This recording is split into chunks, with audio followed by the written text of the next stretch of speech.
Oh, hello there, everybody. Thank you for coming by tonight. We are going to do a stream about a review of a video. Something that's a little different from the other streams that we have done, but I saw this video and within the first 5 minutes I'm like, "Dear God, there are so many holes in this." And um let's just say I'm no military strategic expert. I was just a lowly low enlisted grunt. But if I could pick holes at it, anybody can. And to help me do that tonight, we are joined by a wild jackal. Welcome to the stream, buddy. Ah! And also joining us, who is also a fellow vet, is Cliff3188 from the Out of Service podcast. Welcome. Evening. How's it going? It is going. I slept in today, but I had the day off, so it's nice to catch up on sleep. Sleep. Yeah, it's like sleep. What is that? Wait, does that mean you're dead? Because you only sleep when you're dead? You know, you only get to sleep. You only get to sleep when you're dead. Oh, that's right. Well, that's also what is it? One of the paramounts of Miyamoto Musashi is you really can't learn to live until you've come to a consensus with yourself that you are already dead. You're just going through the motions of the rest of life. But that's about his warrior code, and I guess that's how he thought that he won all of his duels back in his day, is because he just went into every duel with like, I'm already dead. I'm just waiting for it to show up. Interesting. I've got to read more into him. He's like the Stoic of Japan. Makes you wonder if that's how Chuck Norris has lived so long. I think it's just because death is afraid to collect him. All right. Well, we've actually got a bunch of people here in chat, a bunch of viewers already. So let's take a look at some of the chatters and say hi. Vero, welcome. We've got Shadow Hunter, St. Louis Arch, D-Man. What else we got? Oh, we got. It's at 15 now, JR. I won't be surprised if JRXX starts showing up here in the next few days at this rate. Also, by the way, I don't think you want polar bear burgers. I hear their meat is not very satisfying. They're very and it's not wormy. Easy to eat. That too, yeah. What is that? They're common with trichinosis. Yep, trichinosis. All right. Hey, Betty, glad to see you made it. Yeah, he was doing like a test stream last night, and we were just talking in chat. It's pretty cool. All right. His sleep is a crutch. Run on hate and dark humor. Hatred! What was the old phrase? I mostly run on hate and coffee and sometimes whiskey. I think I've heard that before. With some beer and bacon. Sure. You know what? I don't care if it's 9 o'clock. I'm going to go get some coffee. Okay. All righty. We will get this kind of going. So, you guys saw it in the thumbnail and in the title. We're going to review an Infographics video that was released pretty recently. It's about the BRICS nations versus the USA. I got into 5 minutes, and like I said, it's so easy to pick this apart. It's going to be comical. And Cliff watched a little bit of it yesterday too, but he wants to see the rest of it, first time. Yeah, I watched the first 2 minutes of it. I'm like, I want to have a genuine just like reaction to the rest of it, because it's like there's so many holes I want to poke in it just in the first 2 minutes alone. I want to see how many punctures this video can endure. I don't know. At least hopefully enough that Infographics doesn't try to do a copyright takedown. By the way, Infographics, this is a review. So if you decide to be a bit of a can't understand normal thinker and decide to copy strike it because you don't want this out, please don't do that. We don't have the lawyers. You do. But at the same time, you know we're going to be in the right. Well, another thing too is because at least the military aspect of it, Sean, you and I are military vets. We Mhm. do at least have some background in talking about those aspects of it. Yes. That's why with the glaring holes, like we were just lower enlisted NCOs. Yeah. So it's not like we have strategic planning that the officers have to go through. The higher they go, and because that's primarily their job is planning. Yeah, And making sure what they're doing for the mission, they have all the needs met to do it so that the enlisted can go and, do what they do. Well, yeah, but you were infantry, which you know the ground level tactics. You also know how to operate with various forces, whether it be straight infantry, light infantry, or even heavy, right? Mm-hmm. Yeah, and of course, my background is military intelligence, where I literally had to look at the battlefield and determine where the units moved to.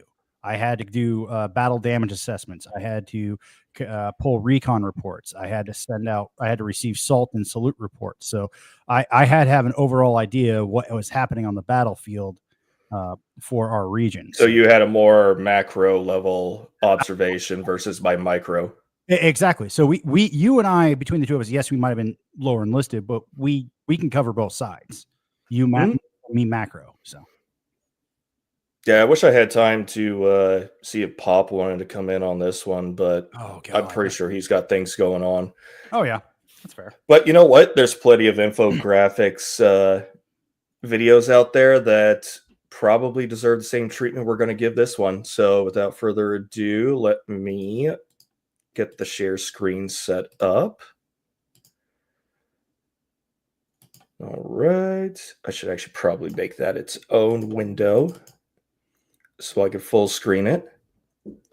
And where are you, present screen? There you are. So the format for this is we're going to be going for about maybe a few minutes to 5, 6 at a time.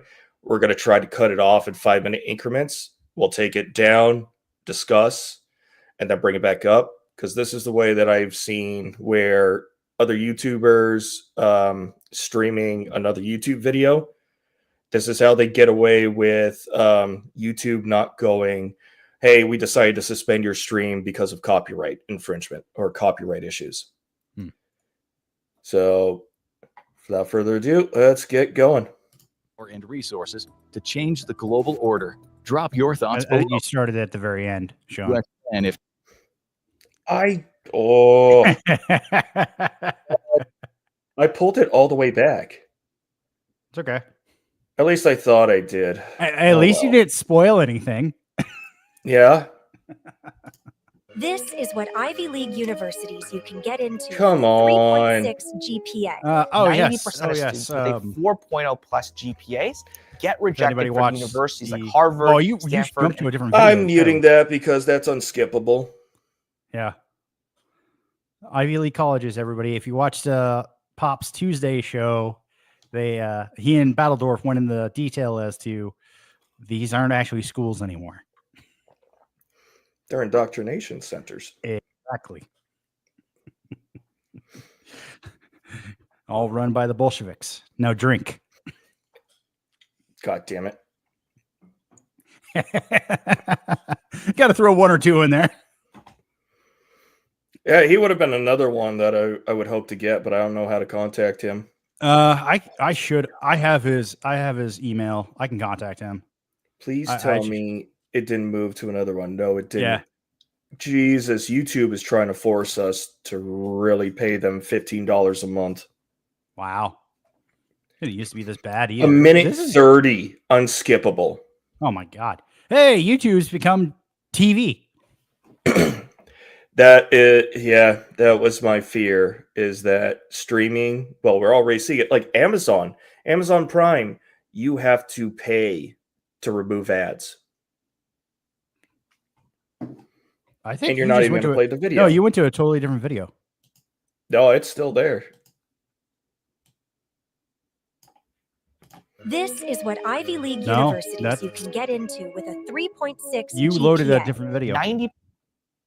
Do you know what's really fun? Making a website on with. I think it's because it was a tab from last night. The United States. Okay. There we go. Okay. YouTube already playing with us. How dare you? Mm-hmm. All right, let's get into this finally. States is under siege. Troops pour in through Alaska, relentless and unyielding. The Pacific and Atlantic Oceans have become battlegrounds, with warships clashing in brutal naval combat. A land invasion surges up from South America. The enemy is not just one nation. Okay, can you go back to the naval ships at all? Hello? Let me see. Yep, working on it. Yeah. Hold up. Bring it back. Yeah, so, okay. It's showing a bunch of naval vessels. The one thing that you would have to do, at least to get to the Pacific coast, is you either have to go around Hawaii by a huge swath, especially if it's coming from the China and India, which if you go through Hawaii or you go through the Pacific waters, you're going to be dealing with the fleet out there. That fleet, granted, yes, we do have the people and power and rank positions that, well, are questionable at best, and I'm going to leave it there. We still have the firepower to take out a lot more fleets than they can take out ours. Uh-oh. We got a wild Tommy Davis in the chat. You must be watching If you want to come in, Tommy, you're more than welcome. Yeah. Because this will probably upset you like it upset us. Yeah. All right. But yeah, it's retarded because they're going to talk about an invasion in Alaska. Yeah. And I'm like, are you kidding me? The Bering Strait there's a reason the Navy does not go through the Bering Strait. It's exceptionally torrential waters. Oh, yeah, easily. And Alaska is so large that they would have to invade from right here in the Cook Inlet. Because that Anchorage is like right over here. The majority of the population lives right here. All the oil is up there. And the majority of the year, it's frozen. I'm just like, you're really going to talk about Russia doing a Bering Strait invasion? I mean, there's a reason the Japanese couldn't even get to the tippy top of the Aleutian Islands. It's only because they were close.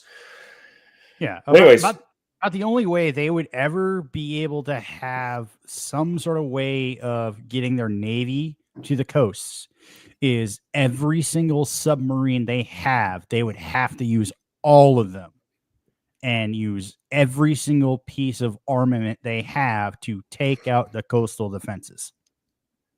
And even then, it wouldn't, there still wouldn't be enough of firepower to take them all out. But I will admit, they do one thing in here that I see a lot of other comparison channels don't talk about is, yes, do they have more fleet assets like individual ships? Yes. We're outnumbered. But are we outnumbered by tonnage? No. Yeah. All right. Sorry. I know I'm already picking it apart. We're only 10 seconds in. So I know, right? Well, that's how easy it is. I know. All right. We got some new faces in here. Shinobi 1. Nice to see you here. Falling to Earth today. Oh, really? Okay. Well, that's what you just Interesting. Said. Oh, well, that moved up. Shinobi, it's about tomorrow 1:30. Oh, it's gonna hit. Cool. Psyche soap. I do what I want. Don't All estimate. right, don't underestimate. They got icebreakers. They may have icebreakers, but do they work? Yeah. And Even that's going to be icebreakers one of my consistent things about everything in this video is, oh, they got all these things. Do they work? Yeah. Okay. Uh-oh. Uh-oh. We've got a new guest. All right. A guest that can add himself. Yep. Cool. That's not a guest. That's a fucking gremlin. Yeah. All right. So let's go ahead and keep on going real quick. Yeah, you guys A land continue invasion on. surges up from South America. The enemy is not just one nation, it's all 5 of the original BRICS powers: Brazil, Russia, India, China, and South Africa. The US is at war with all 5 of the original BRICS nations. But in this ultimate showdown, who will emerge victorious? We uncover the answer into... They come up from South America. Land invasion from South America. Let me look it up real quick. What is it? Panama? What's the South American nation that is the smallest point that connects into Mexico? Oh, that's not Panama. No. Belize has a very small border. Yes. Oh, it's Panama. No, Panama doesn't touch Mexico at all. My bad. Okay, my bad. Okay, I'm thinking of when the land masses that connect. Okay, no, not to Mexico. That's actually Guatemala. Is that Honduras? But my bad. I'm thinking of what is the smallest, I guess, fatal funnel for a land invasion? Oh, you're talking about between Panama and Colombia. Yeah, Panama and Colombia. Coming up from South America. Because it is what there's like a cavern, or not a cavern, but it's like their little Grand Canyon, and there's a very treacherous bridge that they got to cross that is barely functional. Well, or at least it used to be. It's also a huge rainforest, and it's all wild, and there's nothing there. And at St. Louis Arch brings it up, and same with the baddie commander, the Darien Gap. The Darien Gap. That's what it was. That's what it is. The Darien Gap. Okay, you're not going to have a land invasion come up without it being detected in some way, shape, or form. No, they're all so far away from the U.S. that we are going to know what's up well before. Yeah. Well, here's a little tidbit. Oh, I didn't know that. Yep. Yeah. The Darien Gap actually has Panama troops at the northern end. So they are actively stopping the funneling when they can. But it's such a wild stretch of wilderness, because that's what it is. It's wilderness. That those that have control of the area, which are mostly your smugglers and drug dealers, are actively paying off all of these Panamanian troops. And of course, the Panamanian troops don't have any income. They're rations and uniforms, pretty much, kind of like Colombia's military. That's why they're so ineffective. Pop has talked about this in his fireside chats, if you will, in the past. Those countries are just, they survive. That's it. Literally. Yeah. They don't thrive. El Salvador might be the only one thriving at the moment. Well, and El Salvador has done some very questionable things on the human rights front, but I understand why they did it, because they had the highest murder rate in the world. They had to get their criminal elements under control, and you can't exactly do it playing the hearts and minds war. Right. They had to literally declare martial law. Which when you have such a severe problem like that, and you got somebody with the right, let's say, I don't want to say motivation, but the right agenda to clean things up, your hands are going to get a little dirty. Easily. Right. And one of the things that I've been impressed with him is because it's been, what, 2 or 3 years he's been in power now? Or has it been 4? I can't remember when he was elected. Yeah. When I don't he was remember elected, he immediately declared martial law, suspended pretty much habeas corpus, like Trump is doing like Lincoln right now, did. like Lincoln did, and starts expelling or imprisoning those elements that are destabilizing order. Not the country necessarily, but order in general. Mm-hmm. That is very important with Bukele. I have been very impressed that he has not gone the way of Noriega, because Noriega in Panama started out the same way. And remember, guys, why Pop was in Panama. Wait. Noriega. Exactly. Wait. With Ike, gay my time slot. So wait. Are you saying it's gay? Yeah, apologies. I totally forgot. I forgot that you were doing that. Yes. Well, I gotta clarify. Is it gay because we filled in your slot? Or is it gay because you had really poor content? Shadowhunter.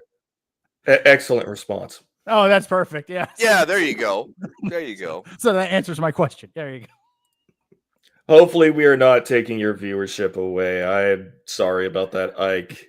I wanted to do it earlier than 10 Eastern, because we don't get the opportunity to have so many eyeballs because most people are trying to go to bed.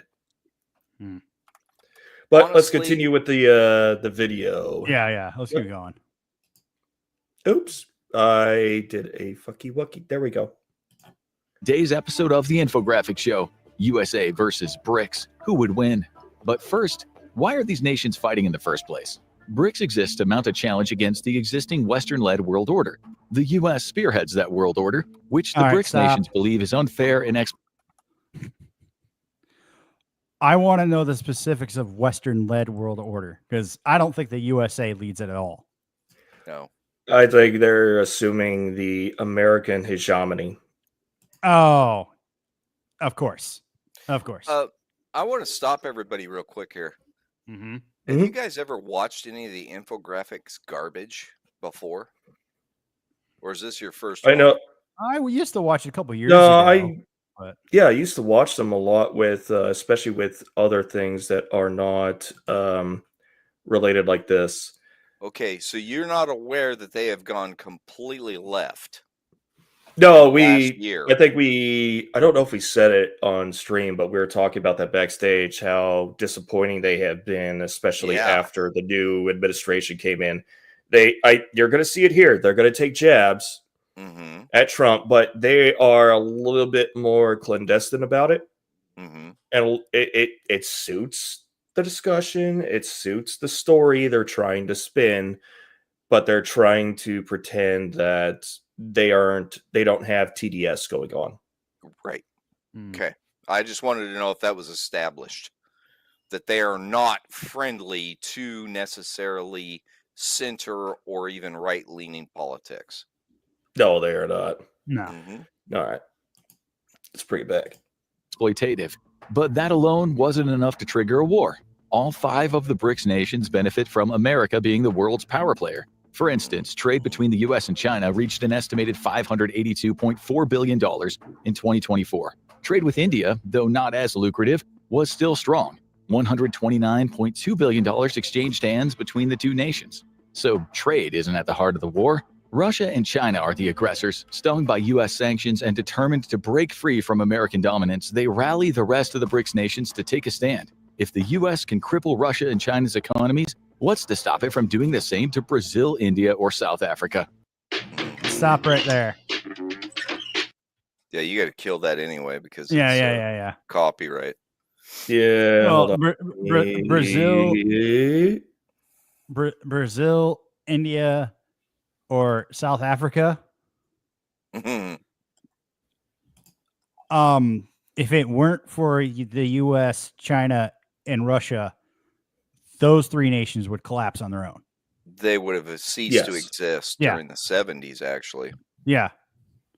So if it weren't for the big three, the little three would be non-existent. Mm-hmm. All right. Yeah, Betty, you're not wrong. We decided to stop selling them oil, and they wanted to, quote unquote, punish us for it. Right. Yeah. That was the major impetus for that. And they wanted to delay us entering the war in the Pacific because they knew it was going to happen at some point, especially after they go after our territory in the Philippines at the time. Mm-hmm. And all it did was accelerate it. Well, and the other part is not explaining too is like it's just going into the trade aspect. They're not talking about the military industry as well, or the expansionist operations that they've been doing over the course of the last 30, 40 years for China and Russia. I mean, look at Ukraine as an example. All right. Well, I got a question for you guys. Do you know how Howard Hughes was involved in the Japanese Air Force?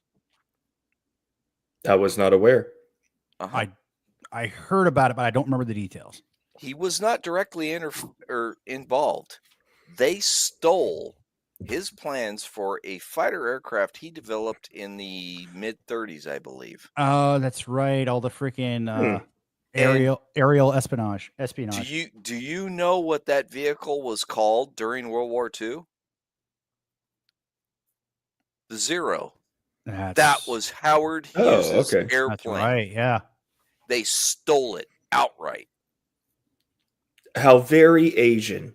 And the Japanese have gotten better. They've not doing that crap so much anymore. Yeah. Hey, did you see that? I said crap, not.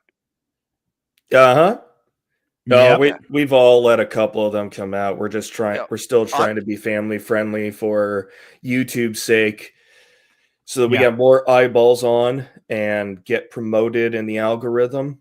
Because more eyeball, if we got to play by YouTube's rules, then we're gonna do it. If we need to be uncensored, well, we have different avenues for that. Right now, this is not one that requires us to be uncensored.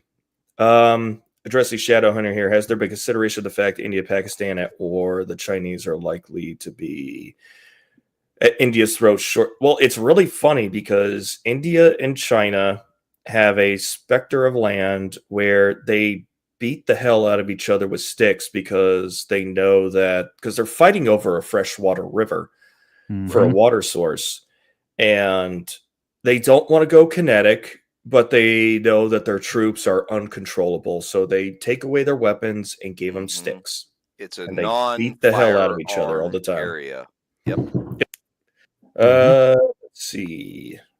If China owns a bunch of our ports, what's to stop it from bringing innovation? There is a point that I'm going to talk about that is similar to this, but if it comes to a point where hostilities are official, China is being kicked out. We're going to reclaim it. There's going to be an emergency order or emergency reclamation order that seizes those property, all their assets, all the money there, and we're going to use it for ourselves and reestablish control. I want to add to that. Yep. I want to add to that the fact is China having agreements with the ports that they operate them and own them is garbage. If they were nationalized by the government that they exist in, then yes, they would own them, possibly. But if the China outright owns the port, they would have to occupy it with troops, and there is none of that occurring. There may be clandestine or disguised operatives, but they are not regular troops that run these ports. So what happens is you cancel all financial obligations through a sovereign nation's imperative. In other words, you nationalize a port. That's what's happening in Panama right now. So everybody get that straight, because they're really playing it hard in the CNN and MSDNC world, that we are seizing unlawfully control of these ports, when that is not the case at all. Anyway, I just wanted to add to that. All right, you're half right, Tommy. All right, we But waffled on long enough, and we are only at a minute 25 out of 26. Oh, God. Yeah, I knew this one thing would take us there. a couple hours, but we're going to be at 3 hours at this pace. So let's bring it back up. They could be next. BRICS unites under a single goal: to bring down the United States and establish a new BRICS-led world order. But before it can do that, it has to defeat the U.S. It's a fight for America's survival that starts with the manpower that all 6 nations bring to the table. In mounting its defense, the U.S. has an impressive number of active and reserve troops available to call on. The country's military has 1.3 million active personnel, according to military aggregator Global Firepower. It also has almost 800,000 reserves to help defend the nation. And it doesn't end there. The U.S. has one of the most well-armed citizenships in the entire world. Okay, here's the key thing when it comes to our military. How many people in leadership positions would you consider to be competent enough to handle that kind of situation? Expand. Okay, how many people do we still have in, say, lower level leadership positions, say, that can manage a brigade, or for Tommy, because you were in the Navy, a captain of a ship or a fleet group? Like, how many of those people would still be trusted to be able to fight for the greater whole of the country, rather than kind of I guess the best way to put it would be become their own kind of imperial warlord that only fight for their own territory? Right. I ask one simple question. All right. How is our military structured? Is it a central command that is top down, or is it a decentralized collection of like-minded individuals? And let me follow up with, our soldiers are trained, and you know this, to think for themselves when central command is cut off. Yes. They will seize follow the initiative. the mission. They will seize the initiative. They will still follow the mission and try to reach the goal. Am I correct? Yes, you are correct. There's a reason why I'm asking this question. Go ahead. Well,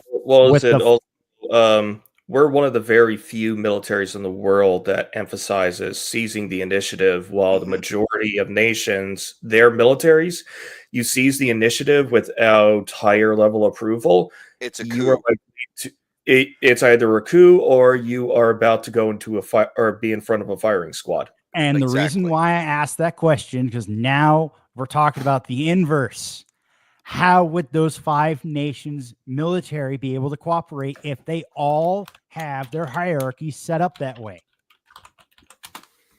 Brilliant. But I think ours is a combination of both. Yes, down to the bottom line level units, we could be separated from our command element, and we could still operate based on the mission parameters. Yes. And if we either lack communication, have no communication, or it's the mission is you're going in dark, these are your objectives, meet objectives, and come back. Or here's the LZ after you're done. We'll be waiting, or we'll be monitoring for pickup. But on the top side is always giving directives, mission orders, and they love to interfere at the same time. All right, I'm back. Yep. And one of the other things I would like to add is, for the BRICS nations to cooperate, the one thing they would have to do, and it likely wouldn't happen, is they have to share a similar technology to each other. Exactly.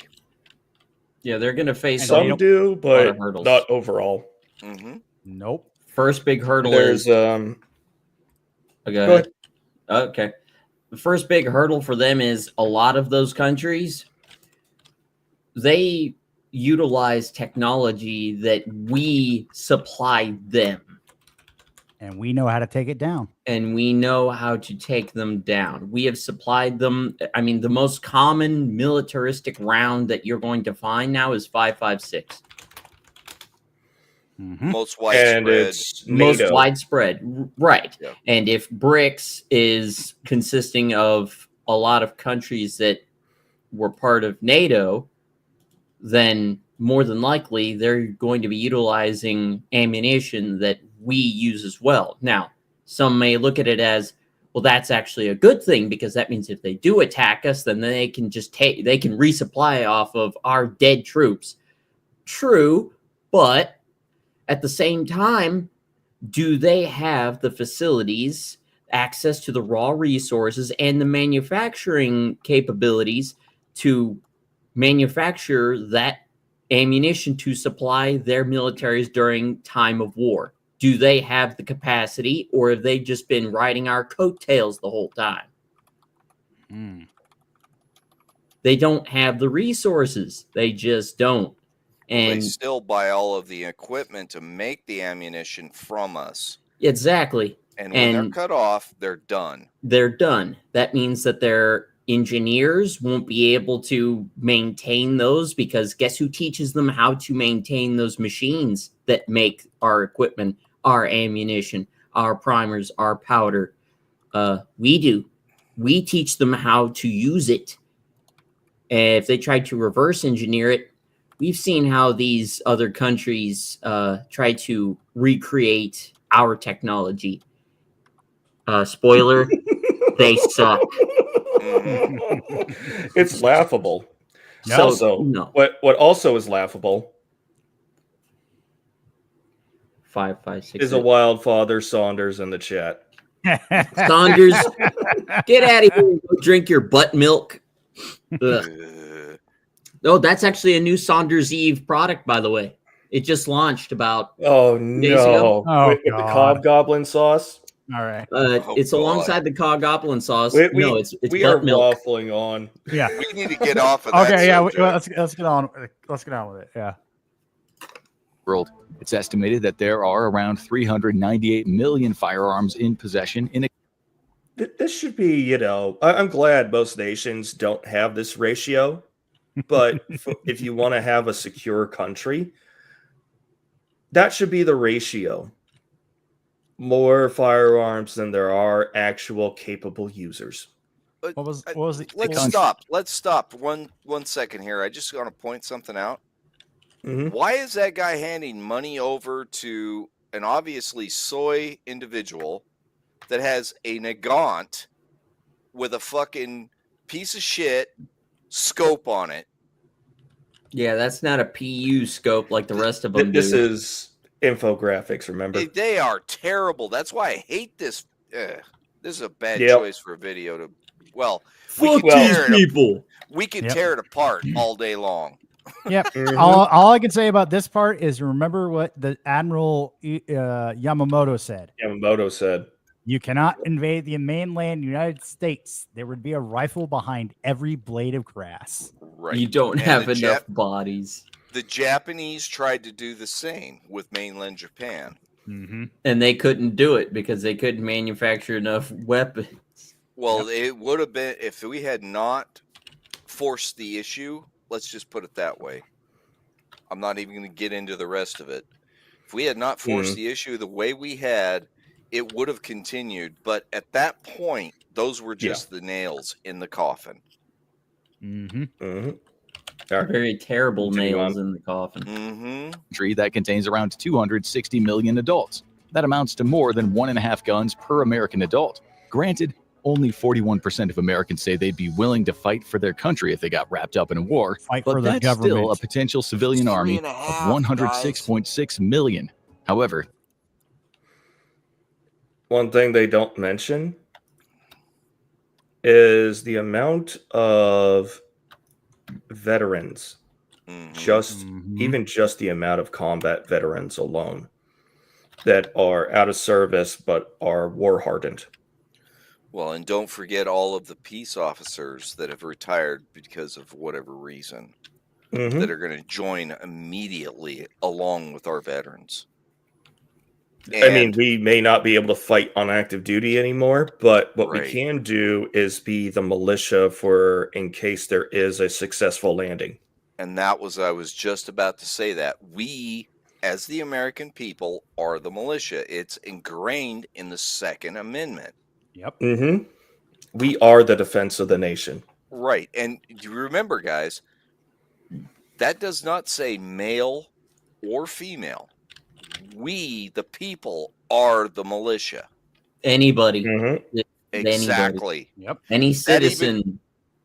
That even means Tranny Joe over there, who's a midget, who's a one-legged midget with a bad lisp and a hair lip. I'm sorry. You know what? Person is one person of the militia. We could still teach them to shoot straight. Oh, fuck yeah. Oh, yeah. Any of the veterans that are too old or too broken to fight, guess what they can do? Teach. They can reload ammunition. Yep. They can teach. They can create supplies. They can do all kinds of shit. Yep. Man the radios. Uh-huh. Yeah. Yeah, you could be the military civilian army would be untrained advisors. And would likely cause more problems than they could solve if the BRICS. This is where I'm going to give a fuck you to Infographics, because they're saying that the civilians who are going to get involved are going to become a bigger problem than they're worth. Again, this is why they don't mention that we've got a population of about 5 to 10 million battle-hardened veterans more than who are still alive, and they can do command control on the civilian side. But here's the problem. The enemy has to make landfall somehow. Mm-hmm. And we'll get into that later on, but just the amount of either ignorance or willful negligence these guys are doing, it's painful. Mm-hmm. It's the amount of shit. Nations invaded. There's another challenge for the U.S. to confront on the manpower front. Not all of its soldiers are stationed in the U.S. America maintains around 750 military bases in more than 80 countries, which gives it a massive global reach. That reach will help America in the naval battle against BRICS, as we'll explore later, but it also means America has fewer soldiers stationed on domestic soil than it might like. As of September 2023, the U.S. And you know what that does, though, right? It leaves strategic surgical strike forces in other countries. And guess what? Those BRICS nations do have headquarters in their home countries. Mm-hmm. And they are always within range. Yep. Exactly. It's like, okay, you do a land invasion of the United States. You're coming from your country over to ours. So we're going to make sure you don't have a country to return to. Mm-hmm. Yeah, same thing could be said to them. Okay, if you, especially if you are the invading force, I think it might just be for fortresses, but if you're going to invade or attack, you need at minimum twice the numbers of your enemy. It's 3.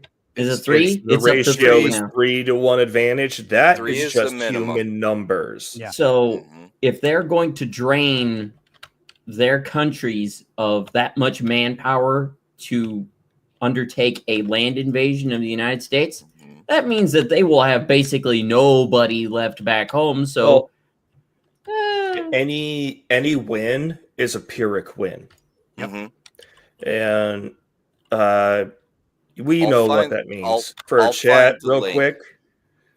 I'll find a link to the video of the Pyrrhic battle, actually done by one of our brothers on the YouTube, who's excellent. Oh, cool. He actually did the battle that created the term Pyrrhic win. Yeah. Which means you destroy yourself, killing the enemy. And you cannot hold your territory. To a point where you win the battle, but because you won the battle, you had so many losses, you have literally lost the capability to win the war. Exactly. You lose everything because you won one battle. Oh, Yep. check out Shadowhunter's comments. Those are really good ones. Shadowhunter's specific great, one. Man. Well, his most recent 3, Neighborhood Theory is. Oh yeah, that one's great. Oh. Well, I know foreign gangs are not ones to screw around with, but American gangs are also. There's a reason why they're prolific. And why they still exist. Yep. Yeah. I mean, because they should have been wiped out in the 90s. Yeah, but the Italian mafia had historically has had agreements with the federal government to, especially during times of war, because they know that they run the docks or that they have a presence in the docks. We use the Italian mob in New York as an intelligence asset. Well, that's how you move your product too. But yeah, it would not. I'm going to say allegedly. It would not surprise me if the majority of the gangs that exist now do have certain federal protections. Nobody's going to talk about it. It's going to be classified one of the highest classification levels, and they're going to be allowed to do their business. But those who get out of line have to be brought up as sacrifices. Those are called assets. Yep. Remember that term because it's going to come up again. Yeah. And then let's see this one. Also, a huge percentage of those who are no longer our countrymen would absolutely help them. You're not wrong. No. Every nation's got their own degree of cowards and traitors. I don't think we're going to have way too much, but you'll have people who will pay to spill the beans. Well, yeah, there will always be collaborators, and those are the ones that have the harshest penalties inflicted upon. It's if you're a collaborator in that kind of wartime scenario, it's not just you that's going to get punished. It's your entire family line is going to be wiped out. Yeah, you will. Look at what they did to the French collaborators. Also, I love this. Street reserves. Yeah. We know what they want. They want to be able to peddle their stuff and get their collections. And if there's a war on the way, well, that's a disruption for business. They can't have that. You think they're just going to pack up and leave or start putting on uniforms? No. But you can use them. Yep. All right, let's get back to the video. Yep. Oh, wrong one. Had around 228,000 military personnel stationed overseas, 168,000 of whom were active duty soldiers. The rest were reserves and civilian personnel working with the Department of Defense. Will they be missed in the defense of the U.S. from BRICS? Possibly. On a pure manpower front, the combined BRICS nations easily beat the U.S. China alone brings 2 million active military personnel, along with over 510,000 reserves to the fight. Russia adds an army of 1.3 million with 2 million reserves, with India bringing 1.4 million active fighters and over 1 million reserve personnel. Those 3 nations make up the rest of the top spots in global firepower's rankings. I just love how it says, they just won't stop coming. Yeah. For grunts like me, that's a good problem to have. And here's another big thing with numbers that large and the military members of those countries, most of those guys are conscripts. Well, ours is still a volunteer military. Yeah, exactly. We still have a selective service military. Here's the key thing. How many of those guys would be willing to just defect and go, yeah, I'll freaking give you whatever information you want. Don't send me back because I'm dead either way. Right. Well, that too. And they would probably start running with hands up going, hey, I made it to America. Can I have my $2,000 and my hotel room and my free everything? Oh, that's where it's going to come down to what merit do you bring? And what are you worth? What value are you to us? What value are you to us? If you can help us take out if you can help us take out your key leaders or stop or tell us a key vulnerability, then we'll consider it. Yeah. So, like in this situation, this is a kind of a grunt's wet dream, as long as you don't go black on ammo. Yeah. Because once you run out of ammo and you're like, did we forget to bring bayonets? Yeah. But of course, when I was in the Army, they said if we've got to fix bayonets, something extremely wrong has occurred. Yep. Behind the United States, and they are a combined force to be reckoned with. I feel like a Spartan at Thermopylae. Jesus. There's so much wrong with that right there. I mean, I will say, I'll give them some credit. There's some funny shit in here. Yeah. But don't There discount are no South Africa and Spartans. Brazil. South Africa has a military of just over 71,000 active personnel and nearly 30,000 reserves. As for Brazil, which presents the most immediate on-land threat to the U.S., it has an army of 360,000 active personnel and around 1.3 million reserves. Hilt kiosks are simply the so easiest way I have to a buy and question sell when it comes to the cryptocurrency. South. When it comes to the South Africa guys, Mhm. would they technically be considered the biowarfare task force? Oh, because they're all diseased with AIDS. Uh, I didn't say anything. I would say yes, but I would also say that they're probably the throwaway troops for BRICS because those guys are poorly fed, diseased, poorly trained, and they probably don't have what you would consider a uniform military. You can They apply probably- that to the majority of the BRICS nations, including China and Russia. I mean, they're Right. supposed to be the standard of BRICS, but they can't compete against Western trained forces. And No. it's not mentioned here. I don't want to get way too into it before I mention it again, especially if I can't remember it. They never talk about individual troop quality. Ooh. Anybody who has worked with foreign nationals, especially if you were overseas, like the Iraqi army, they're more useless than a screen door on a submarine. The 2008 Afghan army jumping jack video. Oh, dear God. I remember that. Oh my Yep. gosh, that was terrible. Yeah, the jumping jacks or side straddle hops should be one of the easiest exercises for people to. Tommy, you're looking it up, aren't you? Oh, yeah, I'm going to put that up. Somebody put that up. Oh, my God. I can't that is at the moment. awesome. Well, you got to give those guys a little bit of slack. They never got time in their childhood to learn how to do jumping jacks. They were too busy taking it in the butt.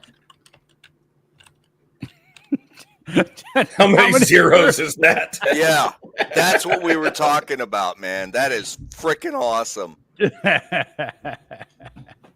When you hear about any disaster in Brazil, what is the first thing that happens on like FARC.com? Holy shit, that's a lot of people. It's a Brazilian. There was like 300 killed or something. Gee, it's just the word bullshit. That's all it's hilarious. Yep. It's fucking hilarious, though. Yes. Well, Mr. Shadowhunter is very well versed in his dad jokes. Yep. That's not a dad joke. That's dark. But you guys are right when it comes to the South African military, as well as it definitely would be the Brazil one. How many of those guys are actually formally trained with firearms? Yeah. Probably not many. No, Yeah. honestly, if nothing at all, they would probably be in charge of logistics, which they would probably steal everything that's not nailed down. Right. They And would be robbing all the gangs. They'd be robbing their own corroborating forces, and then they'd be useless on a firefight. They'd just be cannon fodder. Yeah. Yeah. They really have Well, no they would combat have experience or good training. Yeah. Mm-hmm. Well, we know that's Russia's modus operandi is just flood bodies at the problem until it gets resolved. Oh yeah, ground and pound, especially militarily. So we are about to hit the first hour, and we are only about 4 minutes into this video. Sorry, that's mostly my fault. Well, no, that's okay, because I wanted the commentary on it, because this is how easy it is for us to pick apart, and they don't have the necessary downvotes to prove that, to tell them that they screwed up. Yeah. So we'll just review it, and maybe they'll see it. Maybe they'll take some things to heart, which is why I'm trying to be not vindictive about this. It is supposed to be an objective criticism, but it's hard to be objective when you see so many inconsistencies and terrible takes on it. But since we are about an hour in, how about we just do a quick break? Yeah, I gotta grab you guys need to, anyway. Yep, yeah, I was about to say, I need to make another drink myself. So anybody needs a pee, we'll go ahead and put on. Anybody want to see Owl Kitty? Sure. Yes. Alrighty. Everyone here is the best there is. Who the hell are they going to get to teach us? You two characters are going to Top Gun. With all due respect, sir, I'm not a teacher. Just want to manage expectations.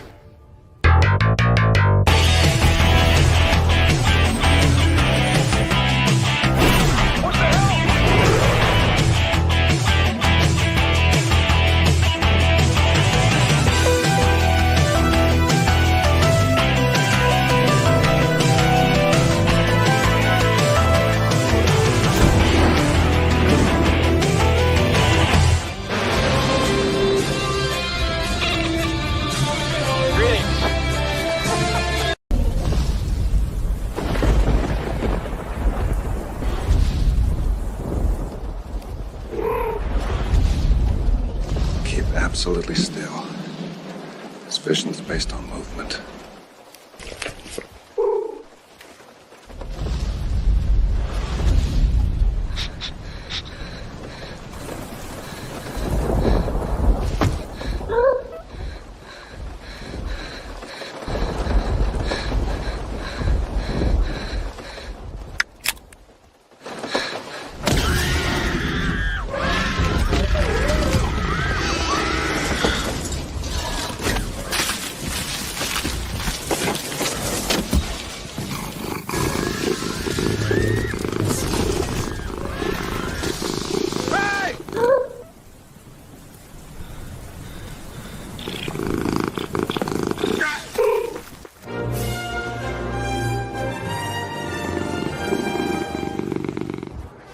Mom?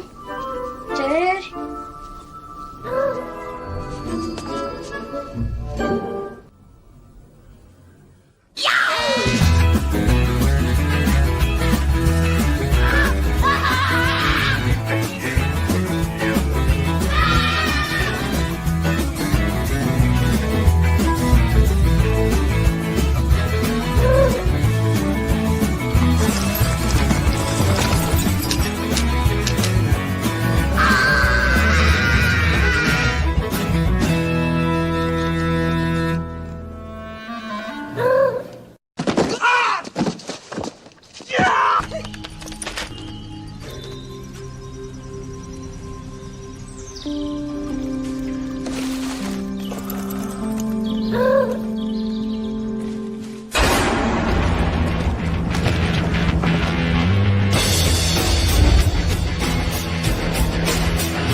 I have not seen the Home Alone one or the John Wick one. Those are actually really good.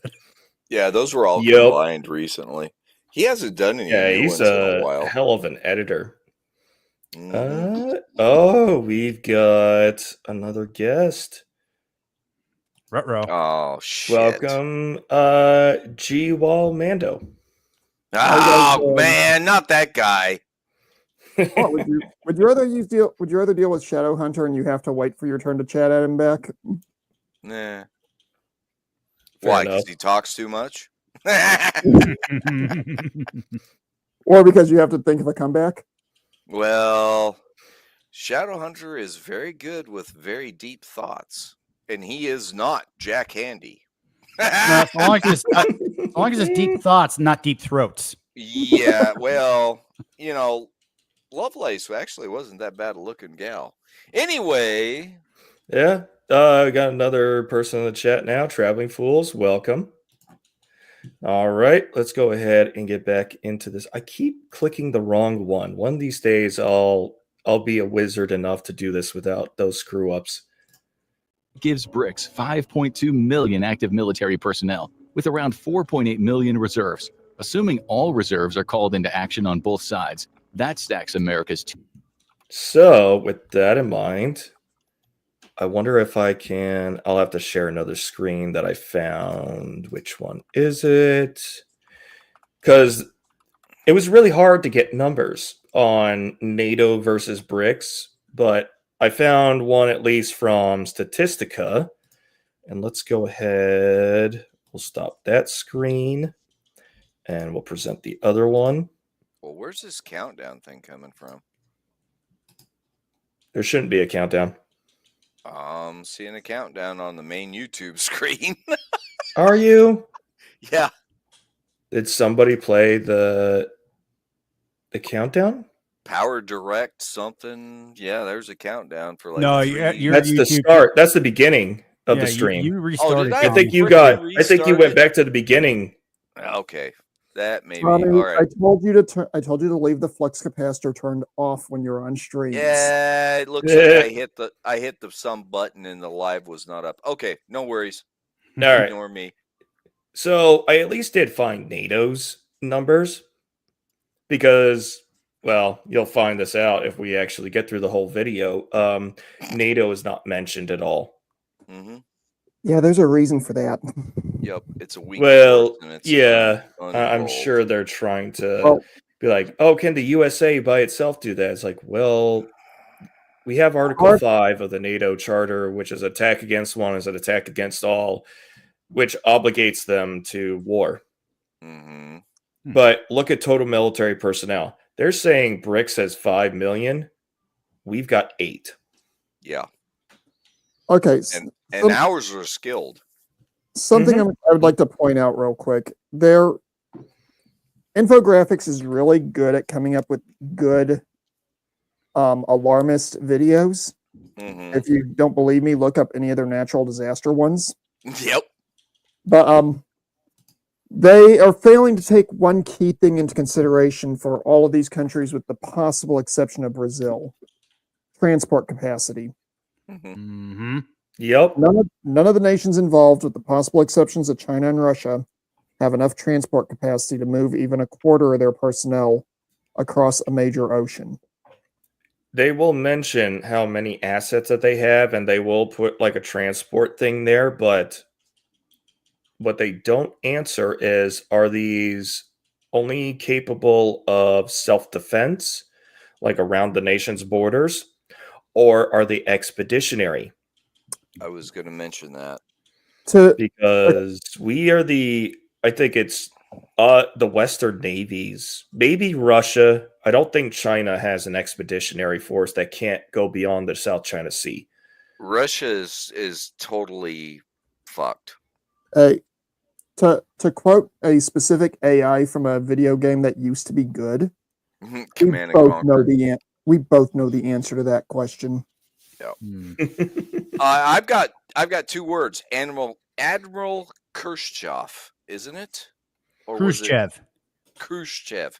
Yep. No, I'm talking about the frickin' dumpster fire that was an aircraft carrier that the USSR built. And then Russia tried to keep running.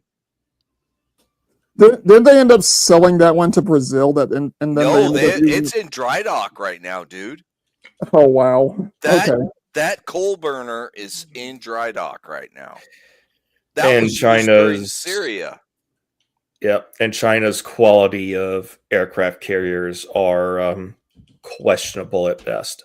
Well, they're all hand-me-downs anyway. Yeah, they've tried to copy the French. They're trying to use the ski lift, and they don't have jets that can carry all the armament and use a ski lift and have enough thrust to get off the thing. They have no in-air fueling capabilities whatsoever.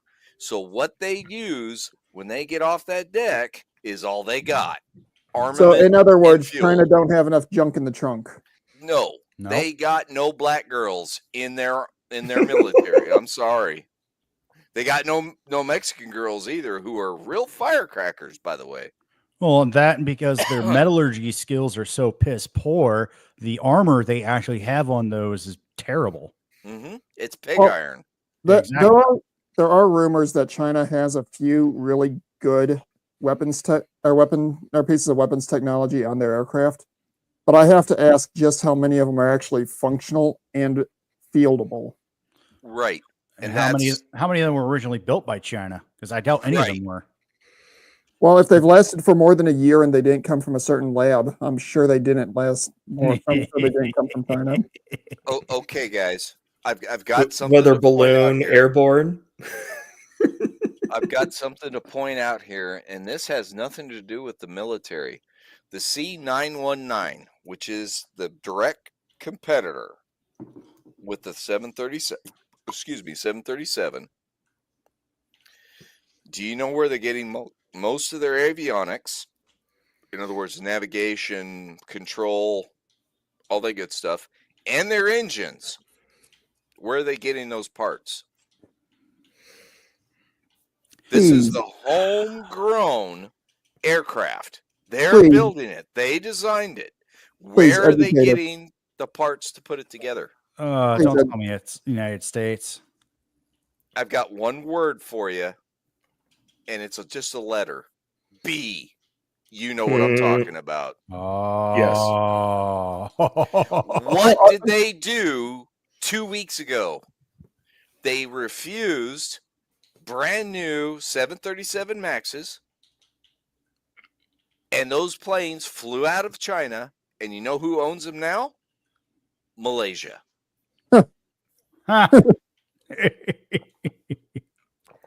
Isn't that the same country that lost 2 airlines in a 6-month period over the Pacific? You know what airliners those were? Airbuses. Airbuses. Oh, God. Oof. All right, we gotta get back to the video now. There we go. 2.1 million reserve and present military personnel against an overwhelming BRICS force of over 10 million. It's not looking good for the United States on the manpower front. However, BRICS faces the problem of actually getting its people to the U.S. Okay, I take personal offense to this because, you really think that Russia could invade, and even with Alaska's very small population, they can't hold it. They can't even get their vehicles to go across all of this tundra. Yep. They can't support a war on two fronts. They would have to go in between the Aleutian Islands, circle all the way, and get up into here in South Central Alaska to have any meaningful control, because that's where our airport is. And our airport is one of the largest in this region because of its strategic value. Like if you look on top over here, here's Alaska. We are a hip and a scop away from Northern Europe. Mm-hmm. Every other mode of transportation has to take a long route. Yep. Well, we were talking about NATO a minute ago.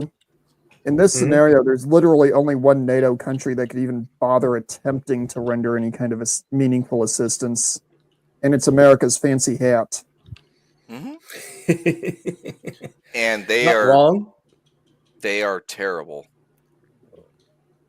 They are not the best, but They're undermanned, undertrained, under-equipped. But they still are 1-per-1 quality. They are still better than the BRICS. Oh, hell yeah. Filter in troops via the Bering Strait, which separates Russia from the United States by just 53 miles at its narrowest point. But those efforts are slow going and constantly impeded by a powerful U.S. Navy. Even the Russians who make it past the strait have to navigate Alaska and a part of Canada to get into the northern U.S. There is a more direct threat to America's south. Brazil is the only BRICS nation that has a direct land connection to the This one is even more ridiculous. This is all bullshit. United States, albeit one that runs through Mexico, and it's possible that BRICS could get Mexico on its side if it invades the U.S. After all, the U.S. administration proposed 25% tariffs on Mexico, and here comes the obligatory let's take a jab at the administration. Well, executive order to here's the simple fact. Brazil has no land access to the United States. This is all garbage, what they're saying. Well, and Mexico is owned by the cartels. Do you think they would allow the Brazilian cartels to come through Mexico? It's the same thing that was mentioned earlier in the chat about the street gangs here in the States. There, you get one group of criminal gangs dealing with a territory that's getting taken over by a group of individuals they consider to be a rival, and they're going to be more inclined to fight them than they are the local law enforcement, at least for the short term. Well, they're going to recruit the local law enforcement in Mexico because that's how it works. They're going to buy them off to get access to ammunition and weapons. Number 2 and 3. Well, Mexico learned its lesson in the Mexican-American War, and they have been offered, well, in World War I and II, they were both offered to be a landing zone for invasion to the U.S., and they smartly declined.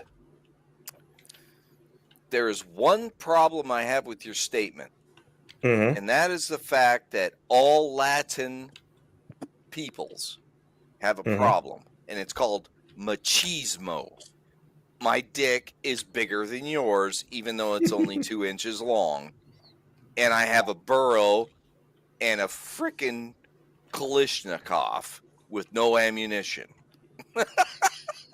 Yep. It's but exactly even after what happened. After the Mexican-American War, I think it was then Major Smedley Butler took Mexico City with a very small contingent of Marines. He did. And he also did the same thing for the rest of Central America. And he got kicked out because he couldn't catch old Pancho Villa. Brazil is going to be no threat. Their only major threat or export is their women with huge butts. That's literally it. Well, and here's another trick thing that you didn't possibly catch about Brazil. The High Court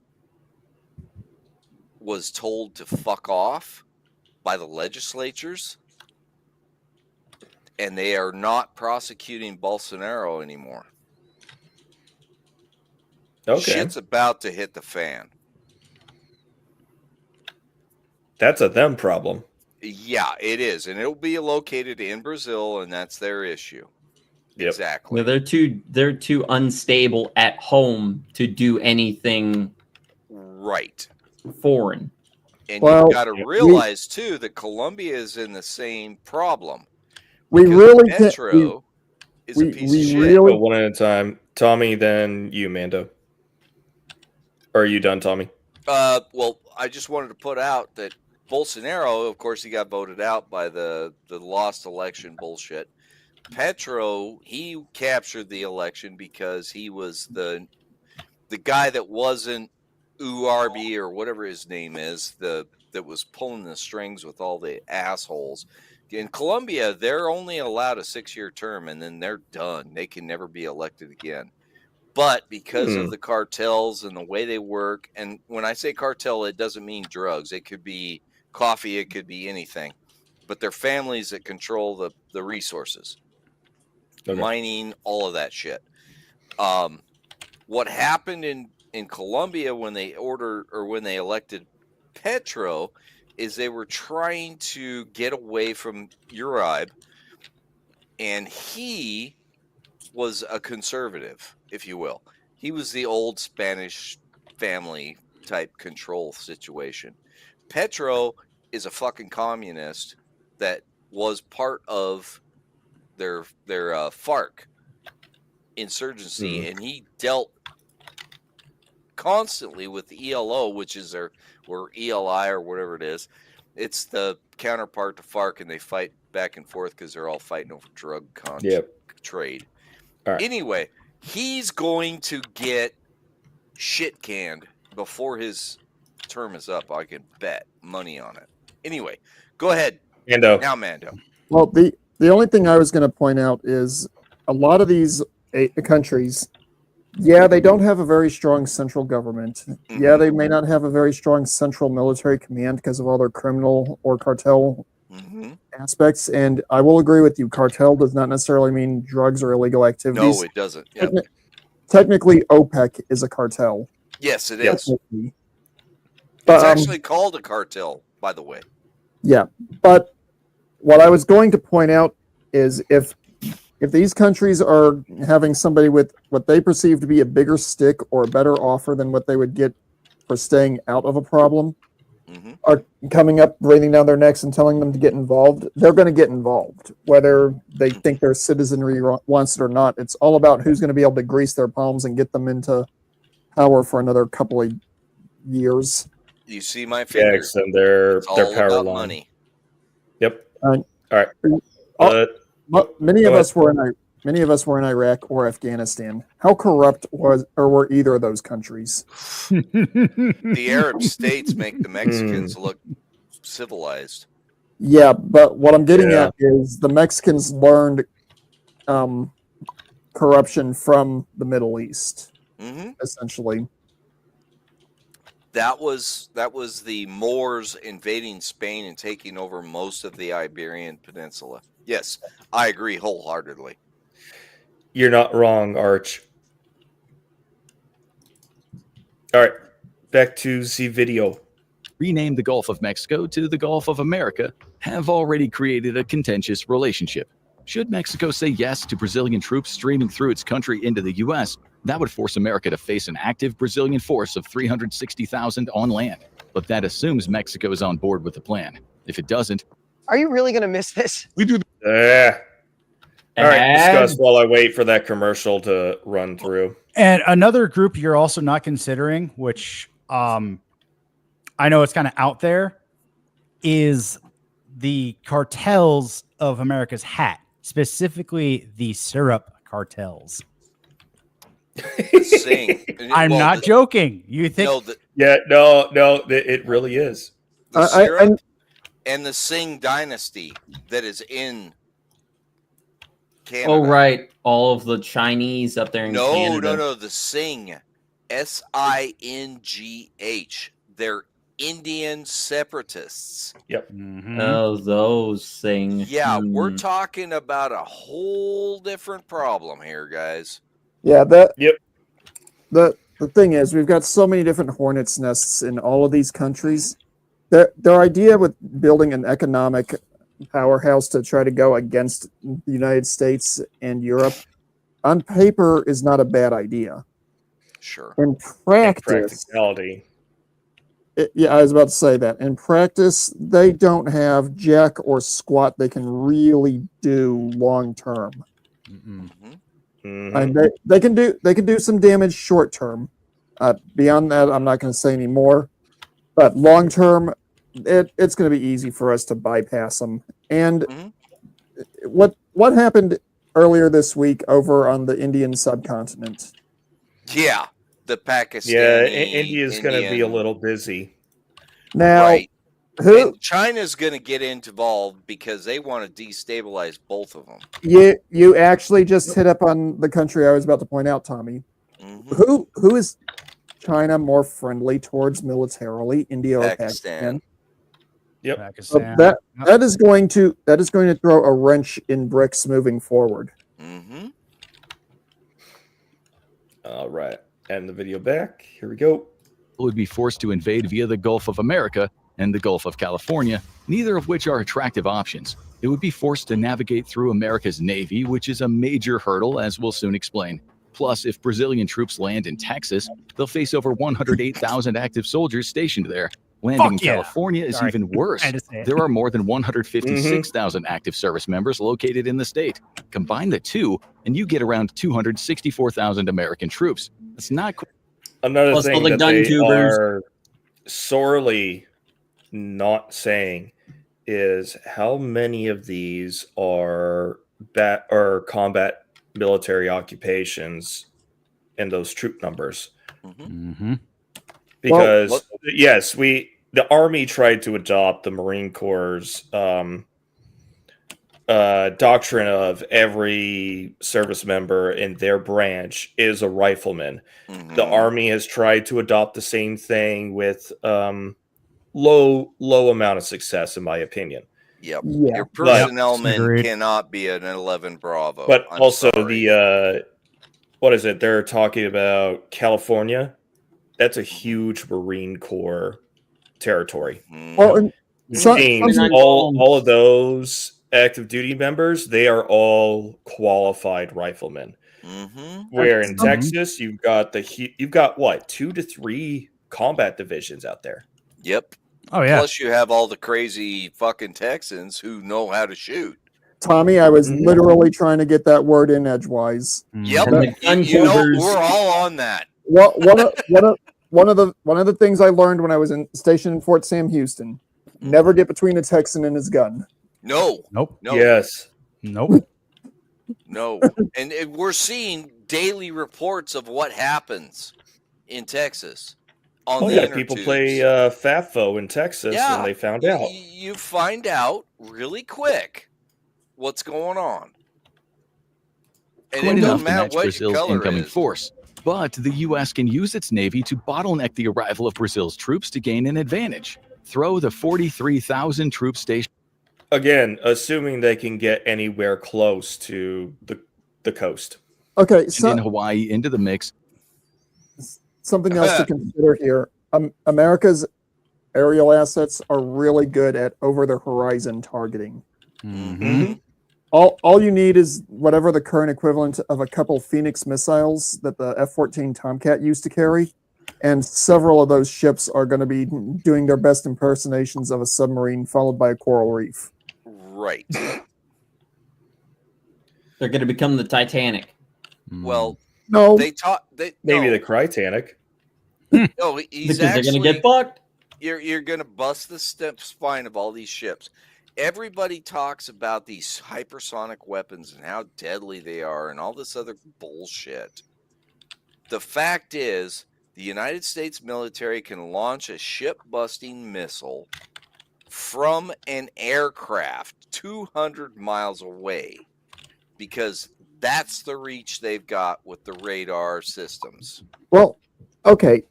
And satellite. This isn't a ship that was targeted, but you remember a few years ago when Russia and the United States were in a dick measuring contest about who could shoot down things more efficiently? And we shot down one of our own satellites using an F-15. Yeah. And That shit's no joke. And we have to. They have to take that in consideration because we've got bigger ordnance that can go on some of our planes that will kill a ship before it even gets close enough for warships to do their jobs. It could be 30 miles away and they will drop a hypersonic missile that will hit. Everything you're seeing right now with the testing shit, and if you guys follow Ars Technica at all, that's a website that does space stuff and science shit and all this other crap with the internet, and they're a bunch of fucking leftist idiots, and I'm really getting sick of them. But anyway, they did the launch out of Florida 2 weeks ago. Then they did a launch out of the one in Mojave, California. What is that? Allen Air Force Base or whatever the fuck it is. I don't remember. Anyway, both of the missiles did exactly what they were looking for, which was they could kill a ship 200 miles away from the shore. And also, Tommy, I think you might have seen this. There was a Discovery Channel special a few years back called Sink the Destroyer, where the U.S. Navy took and prepped a modern destroyer that was ready to be decommissioned, took it out to a site that was designated to be a new coral reef, and unloaded ordnance until the thing finally went down. Sure, they stripped it. No, towed it. they tried to they strapped explosives to it, and no matter how much they tried, they could not sink her. It would not sink. It took another warship to do it. But what'd you say they did? Another warship. I thought they had arms. I thought they had to use scuttling charges to get that thing to go down. Well, it was I think they used a spine breaker type depth charge on it, which is pretty much a scuttling charge. Remember, guys, with a Navy ship, if you break the spine, which is the keel, if you break that, the ship will sink no matter what. Yeah, no, that's true of any naval vessel, whether it's a cargo ship or whether it's a cargo ship or a warship. A fucking goddamn canoe boat. You break the keel, it's going to sink. I was literally about to say that, Tommy. All right. Getting back to it. And the U.S. can almost match Brazil on the manpower front. As for the other BRICS nations, they face problems of their own. China is separated from the U.S. via the Pacific Ocean. South Africa is in a similar situation, only it needs to navigate the Atlantic. As for India, its position in the middle of China and South Africa means that it could divide its forces to attack via either ocean, though it still faces the same problems of getting into the U.S. in the first place. So BRICS has a clear manpower advantage. However, it faces a ton of problems in utilizing that manpower in its U.S. invasion. And it gets worse for BRICS on that front. The Indians actually do have a weapon that won't cause direct damage, but will cause immense annoyance. All they have to do is legalize all their call centers. Bollywood actually is worse. Bollywood is worse, guys. They got to start singing. They just got to start singing. You're not wrong. Hey, Tommy, you're not wrong. I was trying to avoid violating the Geneva Conventions. I don't care. That needs to stop. I have been seeing memes about how since the quote unquote war in India and Pakistan started, the scam calls have stopped. Yeah, they're busy. So they're busy. Wow. Remember that we mentioned that the U.S. has 750 military bases in 80 countries? While that reduces U.S. manpower domestically, it also gives America options for attacks closer to BRICS nations. For instance, America has 73 bases in South Korea, 7 in Australia, and 120 in Japan. With the bases combining to contain over 81,000 troops. I didn't even know we had that many. Like, those are actual bases? No, not all of them. Or are they just considered structures or properties? The 120 in Japan are joint issues. Okay, literally spread throughout the island. Yeah. Yeah, there's something very similar when it comes to South Korea. Oh, sorry, I stepped on it. Go ahead, Mando. There's actually something very similar when it comes to German installations. Right. Because a lot of our bases in Germany are actually shared operations between the United States and the Wehrmacht, or whatever they call it. The Wehrmacht. You almost called them the Wehrmacht. He did it. He did it. Yep, I love it. I did. Hey, I've made no secret as to what my ancestry is. I don't think the Wehrmacht was all that bad. It was the SS that you was are the correct. problem. You are correct, and I'm sure Jackal can attest to that. No, the Wehrmacht had it right. The SS was in charge, and that was the problem. I got to get a beer. I'll be right back. All righty. Fighting force that could hold up China and India as they try to attack from the Pacific. At worst for the U.S., it would still force those two BRICS nations to divert their attention away from the American mainland for a while. The same. God. Here's one other thing, too. When it comes to China, at least invading, you do realize that Japan and Korea have been hankering for decades for China to try to pull something.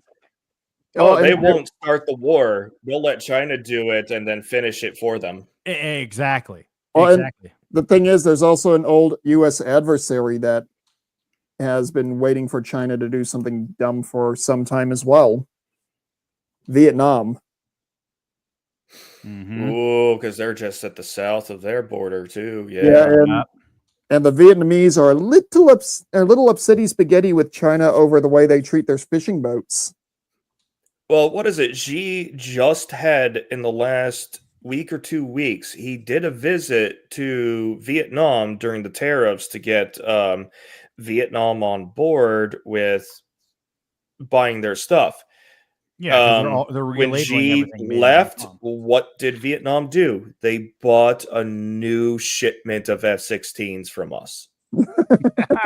Shows a whole bunch of confidence they have in China, doesn't it? Well, but what that also could be is them very quietly saying, "Hey, Xi, F-16U." I wish I. Yeah, Vero figured out the Brazilian Navy's method there. That the big butts are the transport ships. Oh, there are so many jokes on that one, and they would get you zapped into low orbit. And their islands they have claimed, those islands China stole. Oh. Yep. Yeah. Yeah. Because China keeps doing, or they keep abusing the international laws. And trying to build artificial islands and say that those are their territory, and pretty much everyone on the planet. And it extends their nautical mileage out while it's conflicting with other nations' sovereign territory. Look up the history of the Senkaku Islands. All right, they're the islands just in the northeast of Taiwan. Basically, every single time China holds its military exercises out in the South China Sea, they go and change the flag from the Japanese flag to the Chinese flag. And then when Japan does their exercises out there, they switch it back. The Senkaku Islands have always been Japanese. I know. Don't give a fuck what China says. And Taiwan has always been an independent. Always. Tommy, on that, you and I are 100% in agreement. It's always been an independent island. It may have had close ties with mainland China, but it was never, ever part of China. The biggest problem right now, guys, when you're talking about that talk, is all of the Maoists chased all the nationalists out of China into Taiwan. They're still dead set on destroying the nationalists. From what's because they just said, "Hey, we lost. We're gonna go make a new home somewhere else. We're gonna retreat. You guys can have it. You can kill sparrows and starve 53 million people to death." Yeah. By the way, that's a whole other stream by itself. Chiang Kai-shek. That was the nationalist leader. By the way, gentlemen, should I be worried that my cat's raiding the little arms room that I've been building every time I tell her that I'm ordering Chinese food? What is she after the chicken nuggies? No, I think she's afraid that I'm ordering cashew kitty instead of cashew chicken. Oh, I see what you're saying. Yeah, the Peking moon. Yeah, the cat's in the kettle. Okay, I got you. All right, we're getting back to it.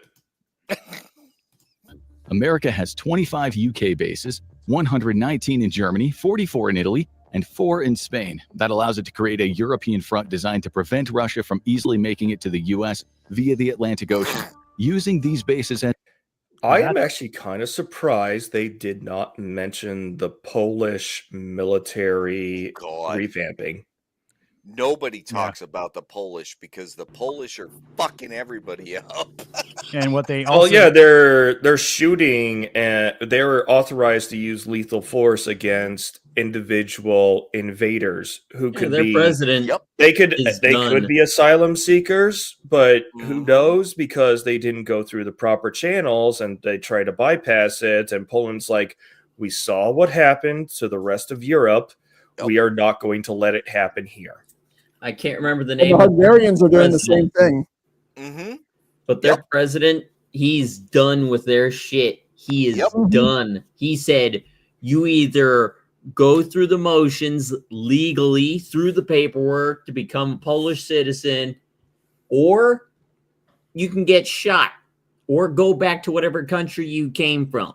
Those are your options, but you are not illegally crossing. All it took was one idiot, some sand cunt, throwing a fashioned spear at one of his soldiers, and he turns around and said, all right, hand out live ammunition.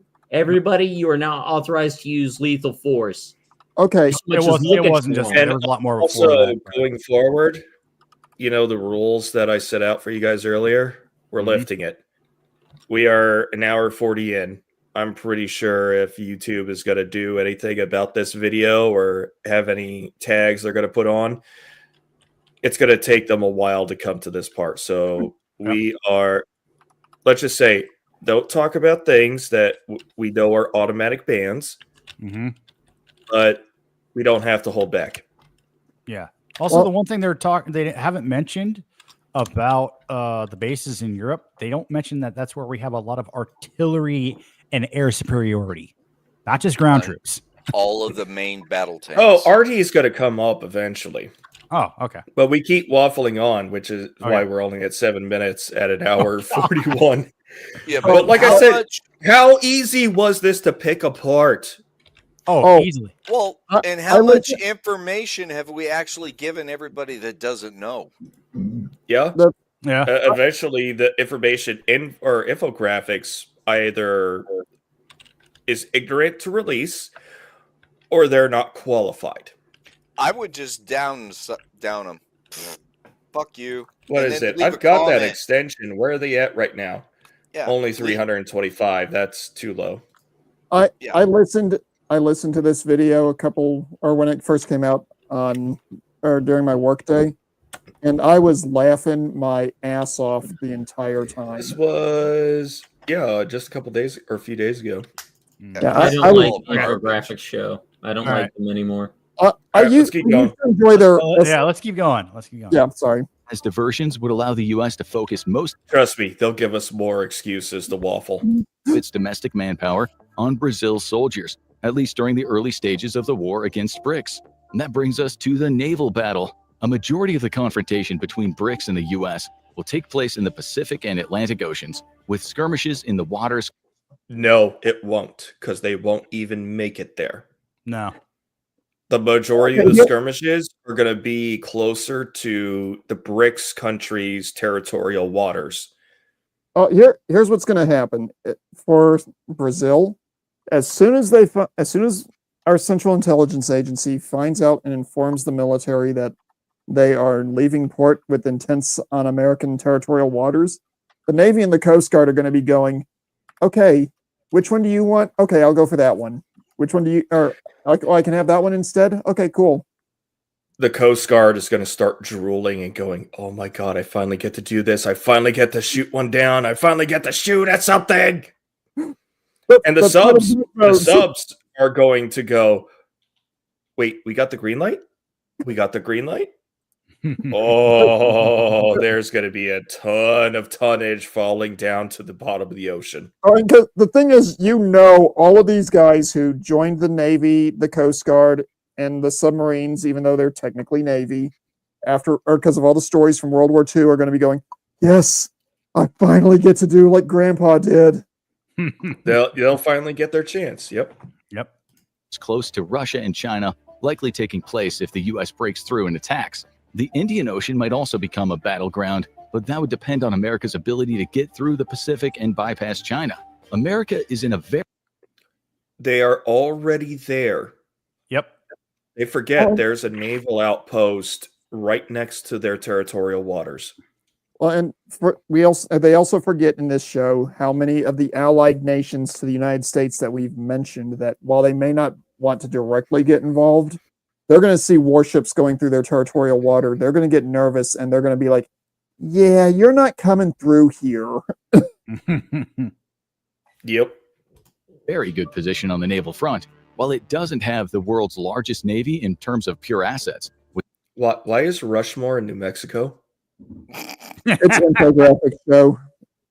Yeah, fair. With its 440 vessels putting it in second place, it easily comes out on top in the tonnage front.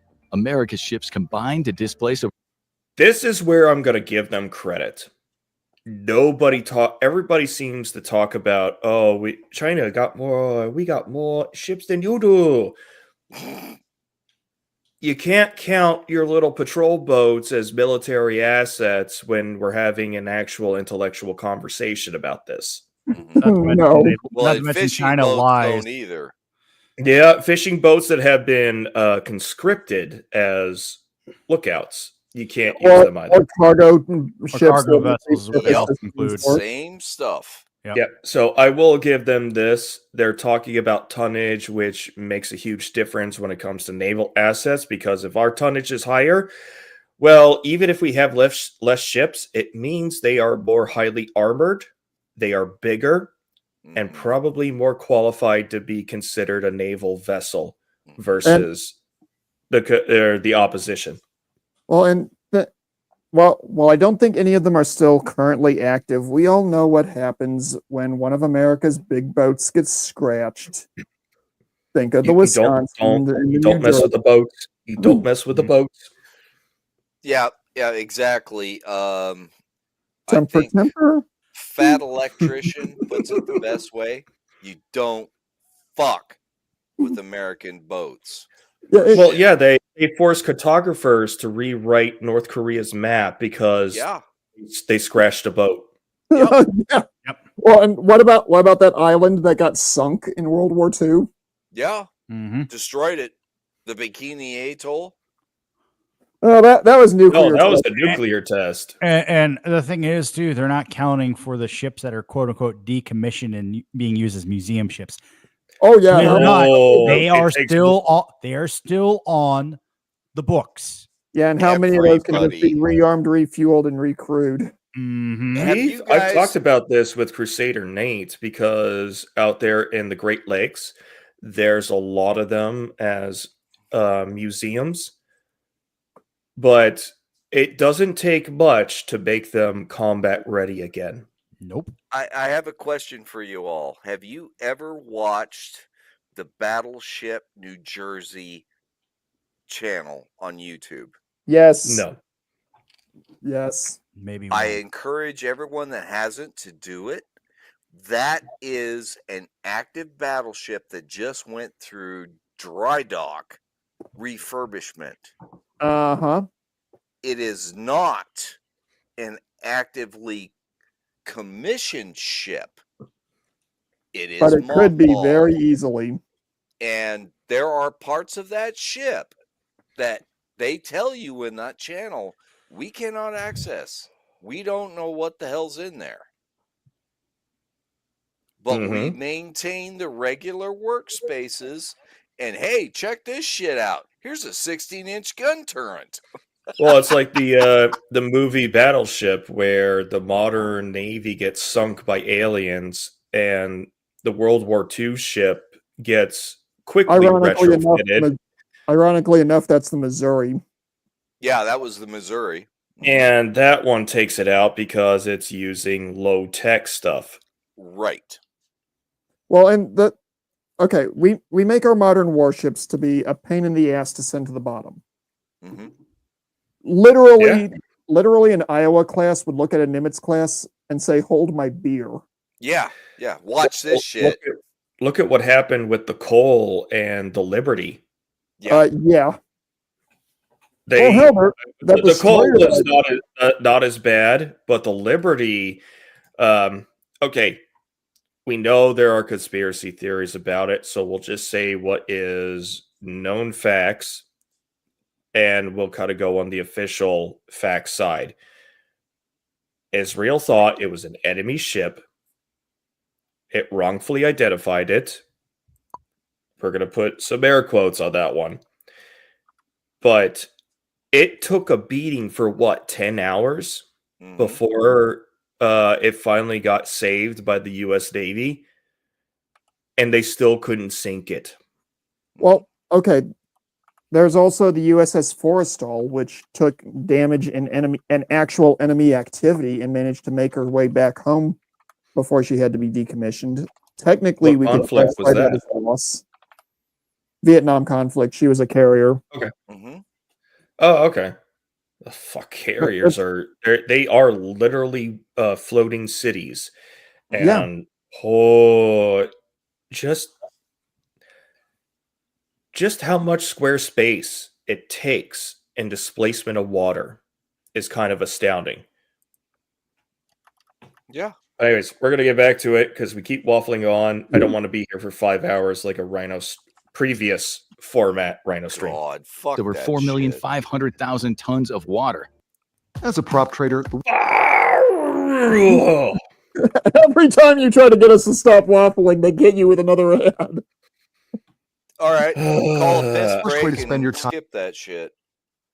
No, it's about that time. So, you know what? We talked about Rhino. This one is going to be a shorter one, so I might do a couple more on top of it. Where is it at? Here we go. Greetings, I am Red Pill Rhino. Tonight I wish to discuss my inexhaustible love for the giant chunky squirrel booty. Watch as this majestic creature is tamed by this woman's loving hand. Look at this little fat ass being hand-fed by the unsuspecting morons. Next up, these are the 4 squirrels you can befriend. The eastern gray squirrel, Sciurus carolinensis, also known, particularly outside of North America, as simply the gray squirrel, is a tree squirrel in the genus Sciurus. The American red squirrel, Tamiascurus hudsonicus, is one of 3 species of tree squirrels currently classified in the genus Tamiascurus. Black squirrels are a melanistic subgroup of squirrels with black coloration on their fur. The phenomenon occurs with several species of squirrels. Chipmunks may be classified either as a single genus, Tamias, or as 3 genera. Tamias, of which the eastern chipmunk is the only living member. Eutamias, of which the Siberian chipmunk is the only living member. Here, I befriend a local squirrel. Watch as he eats my food that I laced with a little blue pill.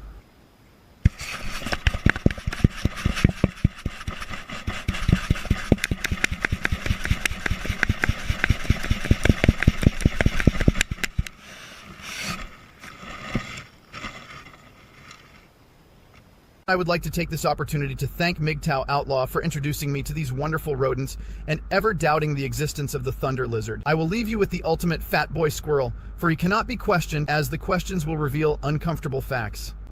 Damn, boy. Damn, boy, he's thick, boy. That's a thick ass boy. Damn.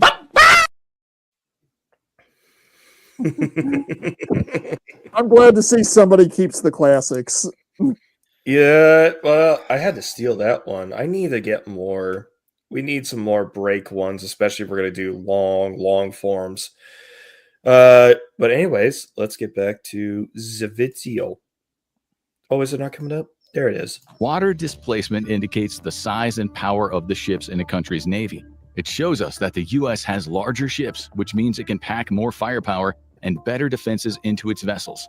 Among those ships are 11 aircraft carriers and 9 helicopter carriers, which will prove vital to the aerial aspect of the war we'll discuss later. The U.S. also maintains 81 destroyers, which are massive warships capable of blowing holes in other vessels, along with 26 corvettes. It also has 70 submarines, which America could use to attack BRICS surface vessels and, if need be, launch nuclear warheads at the BRICS nations. Of course, the combined BRICS nations aren't slouches on the naval warfare front. Sorry, what was that, Mando? I just want to point something out. It's not just nuclear weapons that those submarines carry. A lot of them have also been retrofitted with conventional cruise missiles that can be utilized to take out targets at a less than nuclear level. Most of them are all fucking Tomahawks now. But they are silent killers for a reason, too.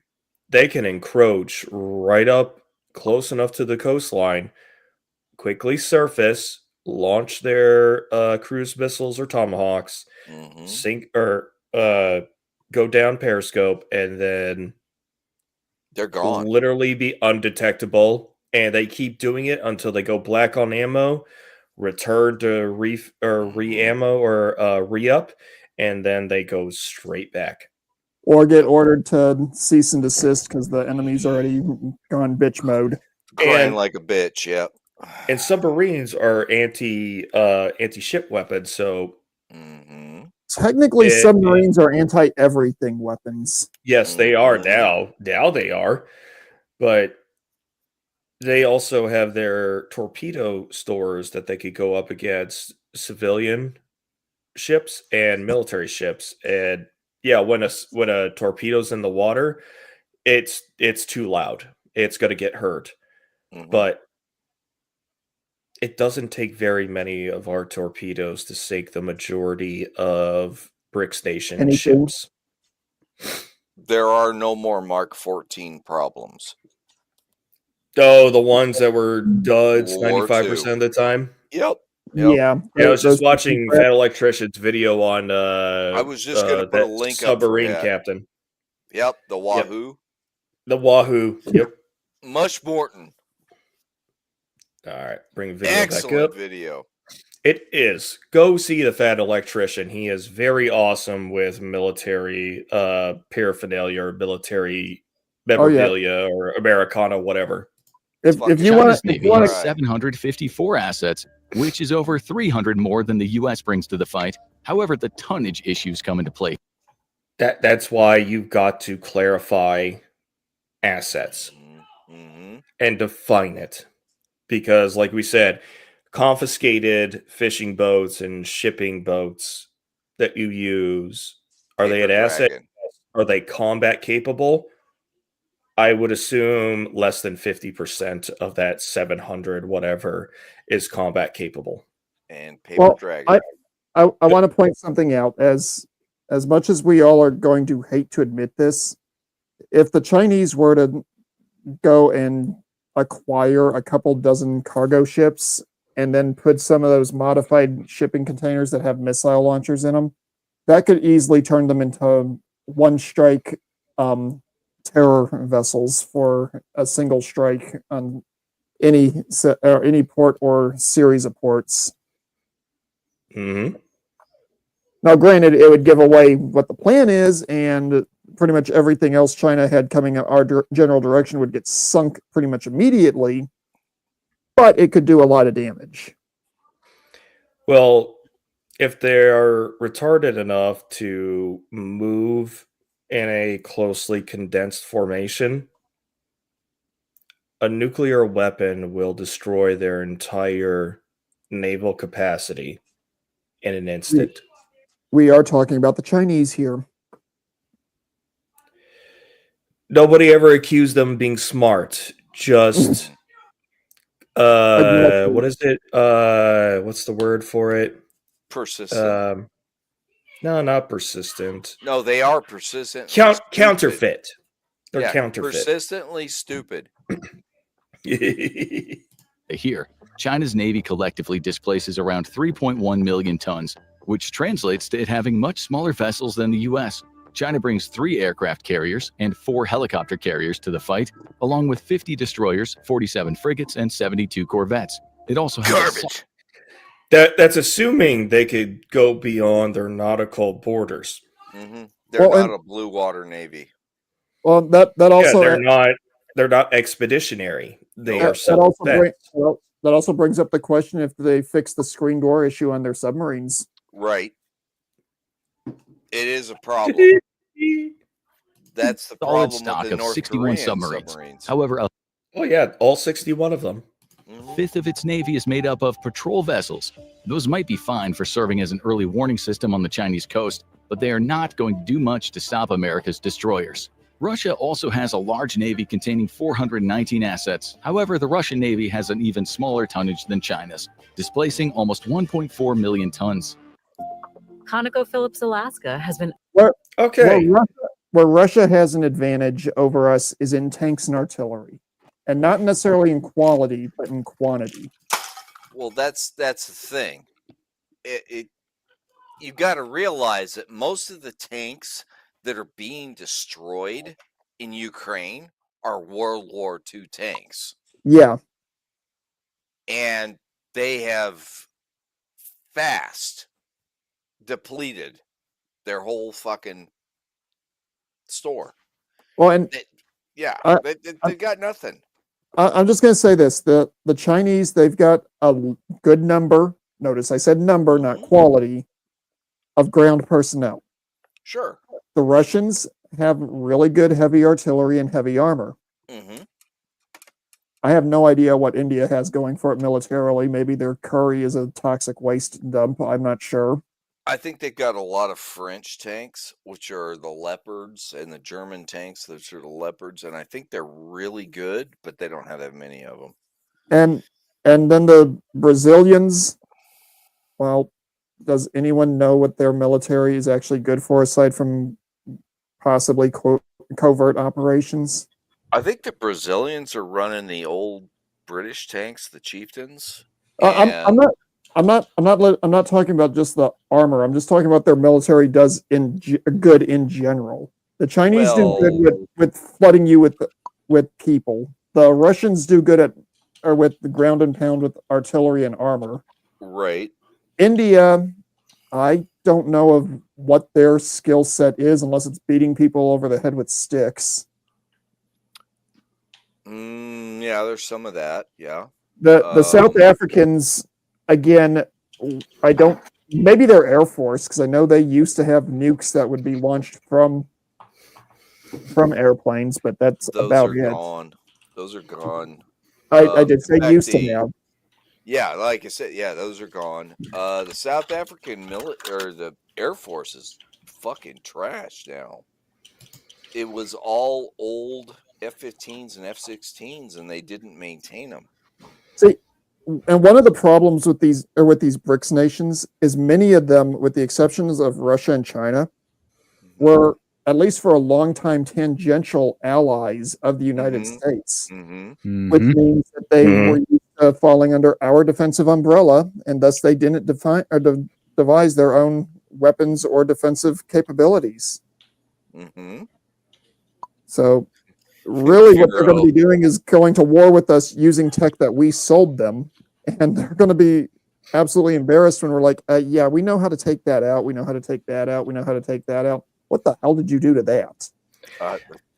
Vero, we would say that it is sacred because we want to make steaks out of it. We would as Americans, but as Indians, that cow's milk is what maintained us during a famine. What they don't tell you is they drank the cow dry and then they butchered it. Doof. Well, all right. You know, the cow would still be holy. It just have been hit by about 50 cows. Well, no, they didn't use 50 cows. They used British 303s. But yeah, you get the point, Tommy. Well, yeah. But I'm just trying to get the caliber right here, guys. Come on. All right, back to it. And that with China, and you get 4.5 million tons, just enough to match the U.S. Navy. Another 63 submarines, 10 destroyers, and an aircraft carrier are added to the BRICS forces thanks to Russia. Of course, we can't forget about the other 3 BRICS nations. India's Navy is the 6th largest in the world at 293 assets, and it displaces over 650,000 tons of water. India adds another 2 aircraft carriers and 13 destroyers into the mix. It also has 18 submarines, 18 corvettes, and 14 frigates. Brazil and South Africa haven't invested as heavily into their navies as their BRICS compatriots. South Africa brings just 49 vessels to the fight, most of which are patrol ships. However, it does add 3 submarines and 4 frigates to the BRICS numbers. As for Brazil, it only has 64 assets, about a third of which are patrol ships. It adds another 4 submarines, along with a helicopter carrier and 6 frigates. Still, it adds up. Combining the naval forces of the BRICS nations leads to the 5 bringing more submarines and smaller warships to the fight. The U.S. still has the advantage on the destroyer front, along with having more aircraft carriers, but the fight would be close. Well, and one other thing he doesn't bring up is how many of, and it would be both sides, have vessels that are currently in dock right now. Well, hang on here. I can tell you exactly how the survey went for the Russians going around to everybody. Attaché Chekhov went to each of their naval secretary equivalents. Can you direct me to your combat vessels? Yeah. Oh, you mean you actually have a nuclear vessel? Where is your nuclear vessel? That's hilarious because I've been watching Babylon 5 and Walter Koenig is a constant guest star. I know. And it's really hilarious. It's hilarious to hear him talk again outside of Star Trek. Wasn't he Chechnyan though? He is not Russian. No, but he mimics or mocks Russian very well. Well, and the character I was directly mocking there, Pavel Chekhov, is supposed to be either Russian or Ukrainian. Right. I'm sorry, I couldn't resist the bad joke, especially when the ad came up. I know. There's a ton of ads on here. I think YouTube notices we're streaming, but we're doing the right thing because I'm not seeing in the comments, stream went down. Along with having more aircraft carriers, but the fight would be close. BRICS has the numbers advantage. As Captain Sam J. Tangretti, who's a retired member of the U.S. Navy, points out, research on 28 historical naval wars shows us that 25 of them were won by the side with the larger fleet. It was only when fleet size was roughly equal that the superior technology won the day. The U.S. This one I will have to interrupt on because, again, okay. When we would be in the defensive position on this war, you still need 3-1 in numbers to start overtaking or be capable of overtaking an entrenched position, even on the high seas. Well, our ships can easily take out 10 of theirs, not in an instant, but within 10 minutes. Well, let me ask you guys this: how many of you played real-time strategy games? Yes, I did. Everybody. Okay, so which is the better combat tactic for early game? Build a strong defense and go out to attack, or build a strong offensive force and try to defend? Build a Zerg rush. Defense. Build a Zerg rush. Defense. Nope. Build a Zerg rush. Okay, so Tommy plays. That's if they could breathe fast enough. So Tommy plays communist standards. No. Build a Zerg rush because you can do it really easily because all the troops are cheap. You fucking get everybody off their base. In other words, they're on their back foot. Then you're always backfilling everything. This is the trick that all of the major StarCraft and Warcraft players in Korea use. Yeah, okay. They hit you hard, they hit you fast with a bunch of little peasants. I mean, I've even seen guys use the drones from the Protoss in StarCraft 1 to fuck with you while they're building their base. Where you go back to my point when we started off with Brazil and Africa. They're going to be used as the cannon fodder. Hey, yeah, Tommy, exactly.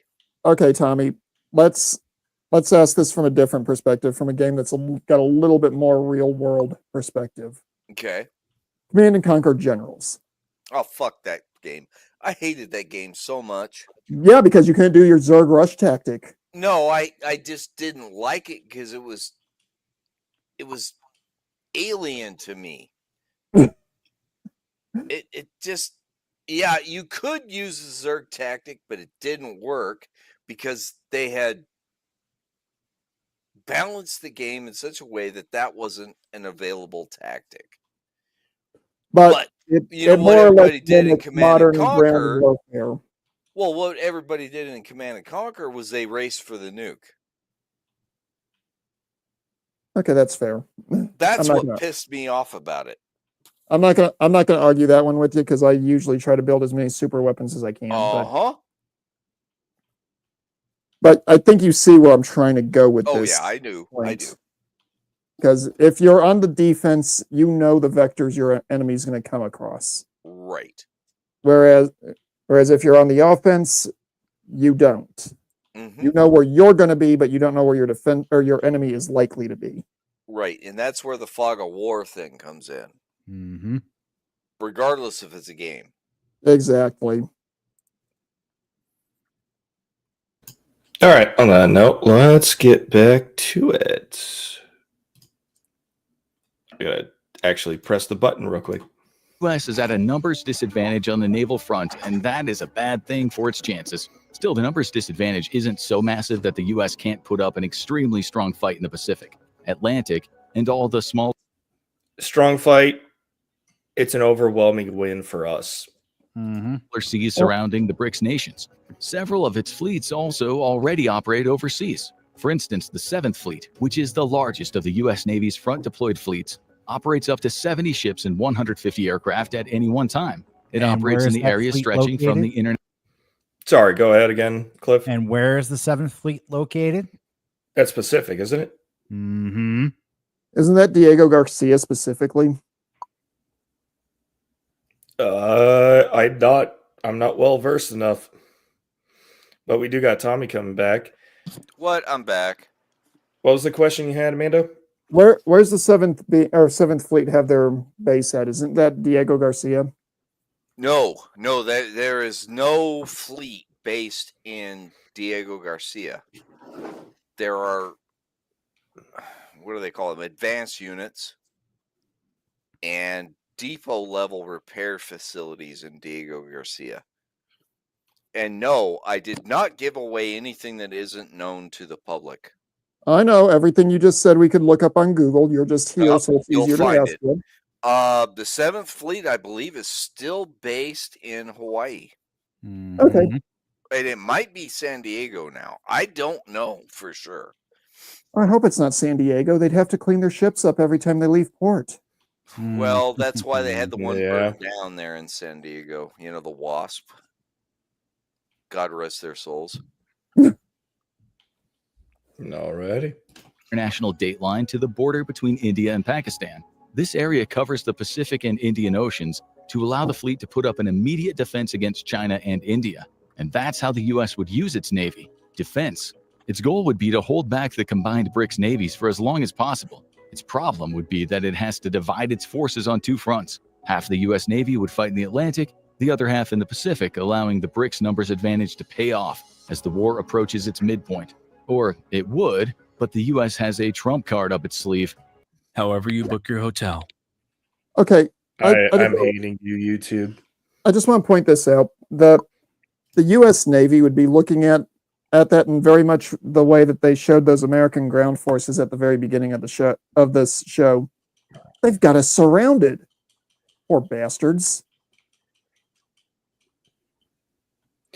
I am going to let this ad play because of the retardedness, and I didn't know this was an option. This is Amazon Health. Go virtual visit can happen anywhere. Even here. Yeah, apparently you can get just a doctor on hand with Amazon now and get your prescriptions. No, he got infected. Look at him. He's got a first name, Pat. You'll get your blue pill, dude. Don't worry about it. I think he shared a needle for that tattoo. Oh, yeah. Yeah, because it did come up with a precursor. You can't really reverse an advert, but that's where it came up, and it was talking to a doctor on the phone while he's in a porta-john. I'm like, this is the most fucking grunt thing I've ever heard of. You're talking to your PA over a Zoom call to get a prescription. Honestly, we need to be fair here. Grunts are smart enough to actually know to go to the TMC. You're not wrong. Well, that's if we go to the TMC. We're taking care of ourselves, or Doc is helping us out for the most part. And when Doc says, go to clinic, we go. Yeah. I've got to interrupt everybody here. Yep. It looks like the 7th Fleet is actually, the command is based in Japan. Oh, that's why I asked. Japan and Guam. I just looked it up on Wiki. That's even better. Yeah, so joint commands, or they just have joint shipyards there? This is the 7th Fleet. It is based in both, which is, remember, the 7th Fleet is very large. I think that is you, Jackal. Yeah. You got a fan going on that's high powered. That's really loud. So I'm muting you for right now. When you want to say something, go ahead and mute yourself. Well, that means US Air Jackal's Force your biggest powerful. fan. Sorry, what was that, Mando? That means Jackal has your biggest fan. You fucker and your dad jokes. Also, that means that there might be members of the 7th Fleet that are happy that they're stationed near Japan because they can buy all of their anime girl figurines. Yeah, get their waifu pillows. Ew. Or we waffle on too much longer. All right. In its own right, as we'll soon show. But it regularly works alongside the U.S. Navy to conduct joint operations. That's why the U.S. has so many aircraft carriers. It'll be bringing plenty of aircraft to a naval fight. Of course, the BRICS nations have that option too, thanks to their aircraft carriers that China and India maintain. However, they may run into cooperation issues with their lack of direct combat experience, making it difficult to make full use of their naval-based aerial forces. The U.S. You guys were talking about this earlier. It is their inconsistency with the same level of tech. It's also their inability to communicate with each other. Mm-hmm. And a huge discrepancy in experience in training doctrine between all the ones versus the NATO states, which usually have something that follows along U.S. military guidelines. Mm-hmm. So they are going to be chaotic while we will be coordinated. Or when a NATO country comes up with something the U.S. likes, we steal it and incorporate it directly into our stuff. Well, we've always done that. Remember what the coalition That's the American way. Well, and remember what happened during World War II with the British and the United States Navy. The United States Navy was a freaking joke. They had a merchant marine. That was about it. Well, okay, Tommy, you know why I'm laughing, right? Hmm. Wasn't there a German general who said that war is chaos, and the reason the Americans do so well in war is because they practice chaos on a daily basis? Exactly. Oh, that's right. The testimonial from the German officer. Wait a minute. Let's go back to what we discussed very early in this podcast. Mm-hmm. The fact that the decentralized command empowers enlisted people and NCOs to do what needs to be done when their lieutenant in the trench sticks his head up out of the foxhole and gets his fucking brains blown out. Yep. I've made this point very many times, and everybody I've made it to concurs. Mm-hmm. You can eliminate the officer corps out of the army, and they would still function. If you snap it out of existence, the effectiveness does not diminish. It never changes. If anything, the chaos. If anything, the only change that occurs is our troops get more aggressive and effective. That's what I've heard. I don't know if that's a fact or not, but I hear it from foreign officers. American officers' primary objective is to maintain order of troops, which is a fancy way to say you need to leash your fucking privates and their team leads because they're killing everybody that they see. Yep. I found the quotes for you, Sean. Okay, what is it? Awesome. Okay, so the one Russian one is one of the serious problems in planning against American doctrine is that the Americans do not read their manuals, nor do they feel any obligations to follow their doctrine. That's the Russian one. Not wrong. I have the German one as well. It's bullshit, though. They do read them and they throw them in the fucking trash. The German one is the reason that the American army does so well in wartime is that war is chaos and the American army practices chaos on a daily basis. Have you ever tried to maintain a platoon of privates? Oh, God. Oh, God. Yes. Okay. And then, of course, let me finish it off with the coup de grace. It's the American one. if we don't know what we're doing, the enemy certainly can't anticipate our future Exactly. Shadow Hunter mentioned this earlier. American NCOs can lead their troops almost anywhere. Yes. American officers, they can get their troops to follow them out of purely morbid curiosity. There's many who can't even lead a porno. They can't fight their way out of a paper bag for the most part, even if it was wet. So this is a little story time here from one of my deployments. We had a very, let's just say, medal-seeking commander. Oh, God. And he got a call that this one area, some insurgency faction wanted to contact them about cooperation out in Baghdad. Where they led us to, American forces hadn't been there in 3 years. Oh, geez. I recognize Mukti's emblems everywhere because they have those flags hanging out of every window in the high rises of that sector of Baghdad. And it's like, sir, you just put us we are a platoon. We are a headquarters platoon, so we don't have a full complement like a regular line platoon. We're about 75% of that. But we still managed to take 4 Humvees, fully loaded, fully ammoed.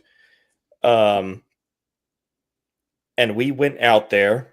We had the commander had his powwow. The first sergeant had some selective words for him when we came back that the whole company could hear because we were stationed in the Auto Mall, and it's fully concrete. So if somebody yells from anywhere, it echoes throughout the entire mall. Well, there's a few of those buildings that you don't even have to yell. You can be talking in a whisper and be having a conversation across the entire complex. Also, Tommy wants you to post those links in chat. Yeah, put that up, Cliff. The big thing is that I think a lot of people don't understand is theater kids have one thing that everybody should learn, and that is how to project their voice. You're not wrong. If you can make yourself heard, you will influence everyone around you. And I learned it a long time ago, and that's why the Democrats keep winning. Well, I get yelled at pretty regularly, and I just do the projection. If I've got to get into their shit about being fucked up, I get after them. I don't care, and because it's the only way to silence them is somebody with the same energy but with more accurate and correct information. Yep. But there you go. I wasn't making those up. Nope.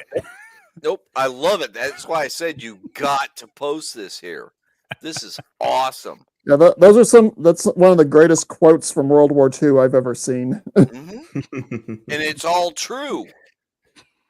Oh, what is it? There's a YouTube short that keeps getting recreated and repeated. A French officer observed an American platoon that lost their PL, and they're like, this is why you don't go after Doc, you don't go after officers, because once the restraint, which is the officer, is eliminated, we will kill everything in sight. And if American GIs think that they ain't coming home, they go more bonsai than samurai. Right. Well, yeah, because when we are in, so they were talking from, I believe, the theater of Afghanistan. The enemy does not have a uniform. No. So when the enemy doesn't have a uniform, but they present threatening body posture or language, we're just going to eliminate you outright because you are a potential threat. We don't want to deal with you because we know we are severely outnumbered. We are severely, probably outgunned, and we plan on going home. Well, and you know the land better than we do. That's another factor. Well, here's so if we're retreating while firing, hopefully all the women and children have been sheltering in place because any military-aged male, let alone even the elderly males, if they are seen coming after us just to watch us and what we're doing, you're now a hostile target because you're a reporter to the enemy, and we're not taking a chance. All right, back to the video. U.S. could take advantage of those problems by using its aircraft carriers to decimate BRICS vessels via its fighters and helicopters. That brings us to the aerial forces each combatant brings to the war. The U.S., as is the case in so many other areas of warfare, is easily the strongest nation when it comes to aerial might. The U.S. military... They don't mention this. Our stealth aircraft capability versus BRICS. Yep. Well, because there's also, we are key in that area. There's also our ASAT capabilities, because any modern military is using a lot of satellite technology. Yes. There was, for the amount of research that I could do on this with the time I had, also the EWACS, the airplanes that are in the air that are literally nothing but a radar grid. Right. They're the command We have the capacity to see them coming 1,000 miles before they get engaged. But they can't see our aircraft coming in. No, and in fact, we're jamming them at the same time. With the same technology. Yep. It has over 13,000 aircraft, which is the most out of any nation in the world. It also comes out on top in the fighters category, with close to 1,800 and 900 attack-type aircraft. America is the world leader in every major category of aircraft. It has 918 fixed-wing transports, over 2,600 trainers, 647 special mission craft, and nearly 7,000 helicopters and attack choppers. But the potential difference maker in the U.S. arsenal... Now streaming. Okay, something I want to point out. I did not even have this amount of ads when I did my first watch through. This annoys the shit out of me. Go. There is one thing where the Indian Air Force has an advantage over the Americans. They've got to have cattle transport planes. We don't. They have more poop as well. Well, is it poop or is it bullshit? It's all bullshit. I think it's both. But this is a point I think you brought up, Mando, that they are about to, is our transport aircraft capability or just a refuelers or a logistic aircraft that keep things running and constant operation. Like, we could do 24-hour operations without interruption because of our logistic capability. Yes. Well, no, I didn't have our opposites don't have it, so they have to take rest time. And guess what happens? We know where they're parked. Guess where we're going after next? Well, I didn't bring up transport aircraft. I was talking about transport ships, but that is a valid point. Or just our logistic capability. Literally, we could put McDonald's restaurants anywhere in the world within 12 hours. 6, actually. Is it 6? Okay. Yep. You know, that might be dependent on distance, but it's been joked that that's how we just. It has been joked that is how we took out the metaphor. Yeah, but if we can do that for retarded bullshit like that, what can we do with just straight combat equipment? Or straight logistics, carrying combat equipment around, or refueling midair, refueling our ships in progress of sailing. BRICS has no expeditionary capability. Nope.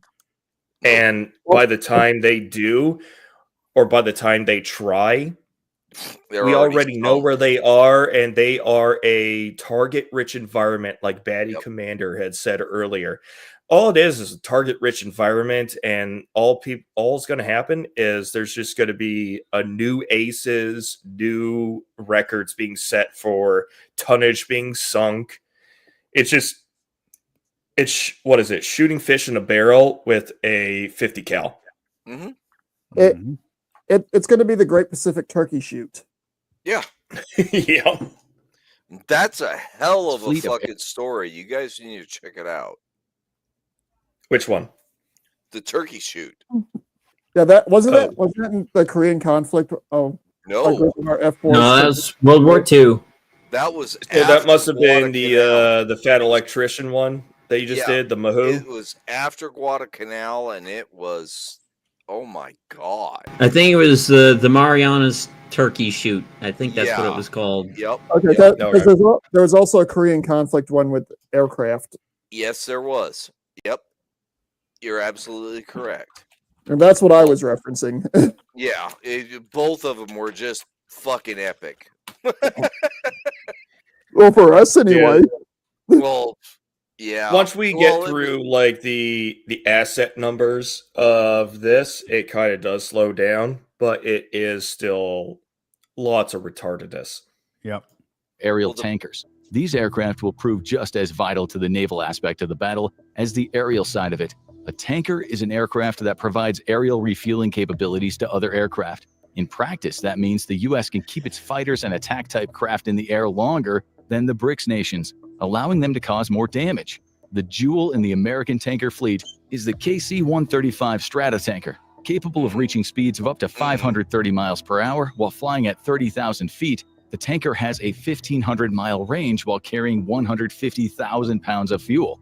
For context, America's F-35A planes have an internal fuel capacity of almost 18,500 pounds. That means a single KC-135 can refuel an F-35A 8 times before the tanker has to be grounded. America would take advantage of its global military presence to send its... One other thing they've also started doing with the KC-135s is they've started making their profiles a lot more indistinguishable from passenger airplanes. Mm-hmm. So they look exactly like a civilian aircraft to radar. Exactly. That's what they've been doing over the past 20 years. Is they've changed the what is it, the wing vector to actually make it give off that profile on an actual radar. Well, this is where the 767 that's Sun Tzu's 12th chapter is all war is a deception. Exactly. So the only way it can be confirmed as to whether it's a military asset is through visual confirmation. Because if they start taking out passenger airplanes, assuming they're military, you're gonna have a lot more. You're gonna have justification for escalation of force, which will put nuclear weapons into play. Well, let me point something out real quick, gentlemen. If they do start pulling that kind of stunt, then we could easily turn the propaganda war, and even those individuals that don't want to get involved are going to. Yeah, that 41% that said they would get involved now turns to 60, and more subsequent attacks turns it to 75 to 80. Exactly. Because there's always going to be a 20%. No war. There should never be any war. War is not necessary. Well, because you live in a deluded world environment. Hang on, before you go into the delusion thing, in American history, there's always been the concept of the conscientious objector, the individual who will not engage in military action no matter what, because of religious beliefs or philosophical beliefs. The thing is, what you're wanting to deal with in this kind of situation isn't the conscientious objector. It's the soy boy who is of the opinion that he doesn't need to fight because he's been given everything for the last 20 years and he's gotten a participation trophy for getting out of bed in the morning. Not wrong, but that's for another stream. But I will say this, our psyops, or our ability to manipulate the public into volunteering themselves to go to conflict, is far more exceptional, because the BRICS nations have to conscript. Ours just plays mental games. And we're really good at it. it. Represents information as official information to encourage volunteers, true volunteers, albeit deceived volunteers like I was. Well, it could almost be argued I was, but I enlisted more because of economics at that point in time. But Yeah, that's a story for I'm another only day. speaking for myself on that one. Your guys' reasons, I know some of them, but I'm just saying for myself.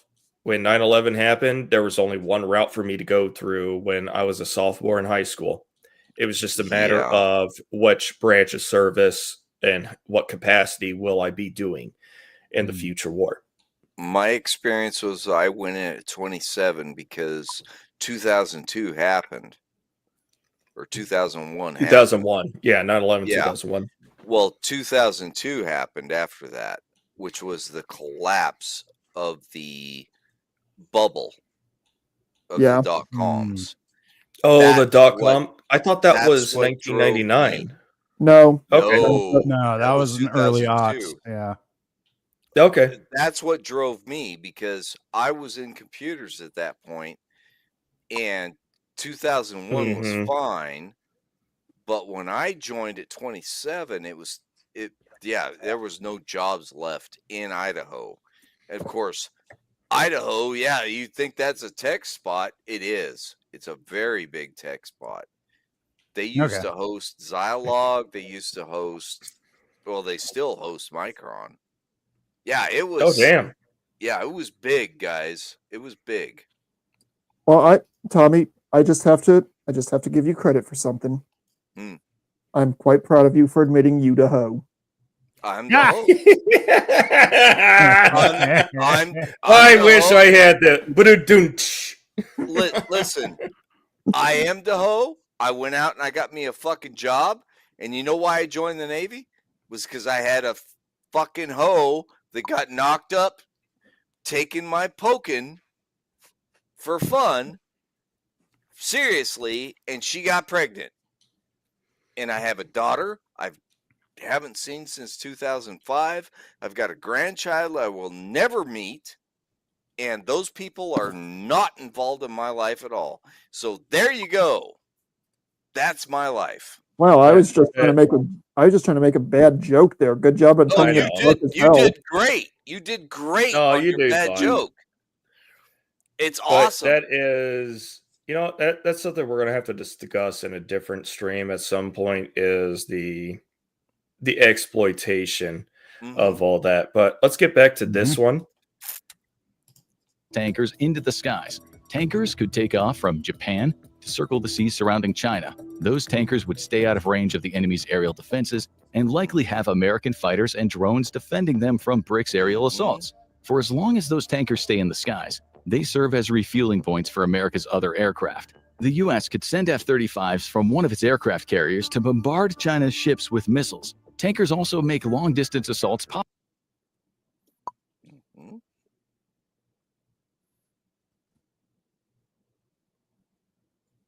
Why'd we pause? Yeah. What happened? Sorry, I was muted. I was giving my cat treats, and then I saw this. I remembered something. I forget the operation name, but we had aircraft that were carrying nuclear weapons during the Cold War for weeks to months at a time with continual refuelment until they got relieved by another aircraft that continued the constant patrol mission, waiting to go and drop a nuke on whoever was going to play fuck around and find out. The Doomsday planes.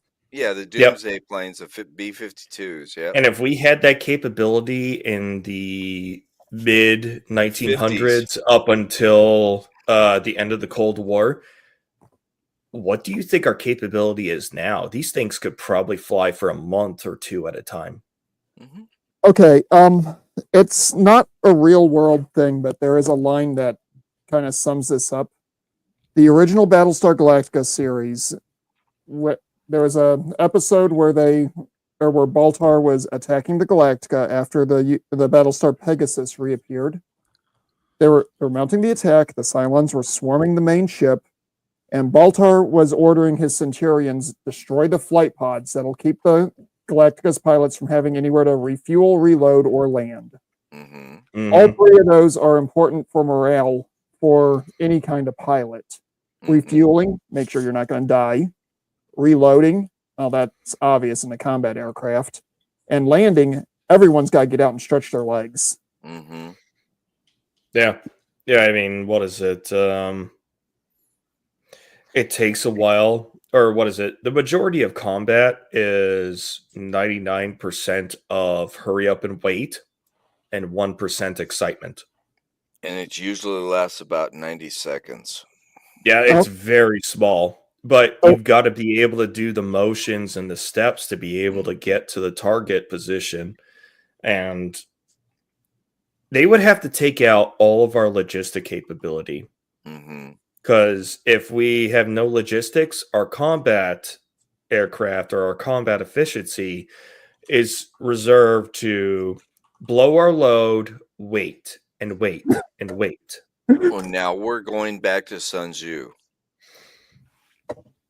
Yeah, he even said you've got to have logistics. You've got to have a very well protected supply chain and a very well equipped supply chain. Uh-huh. All right, I just want to make that point real quick. Possible. If the U.S. wants to attack key military targets in any of the BRICS nations, its tankers essentially extend the range of its bombers and fighter jets so they can reach countries that are thousands of miles away. Of course, the BRICS nations combine. That's assuming because in this conflict, we are in the defensive stance. We do not need to take offensive. We don't have to take offensive posturing. We just got to defend our borders or defend our lanes.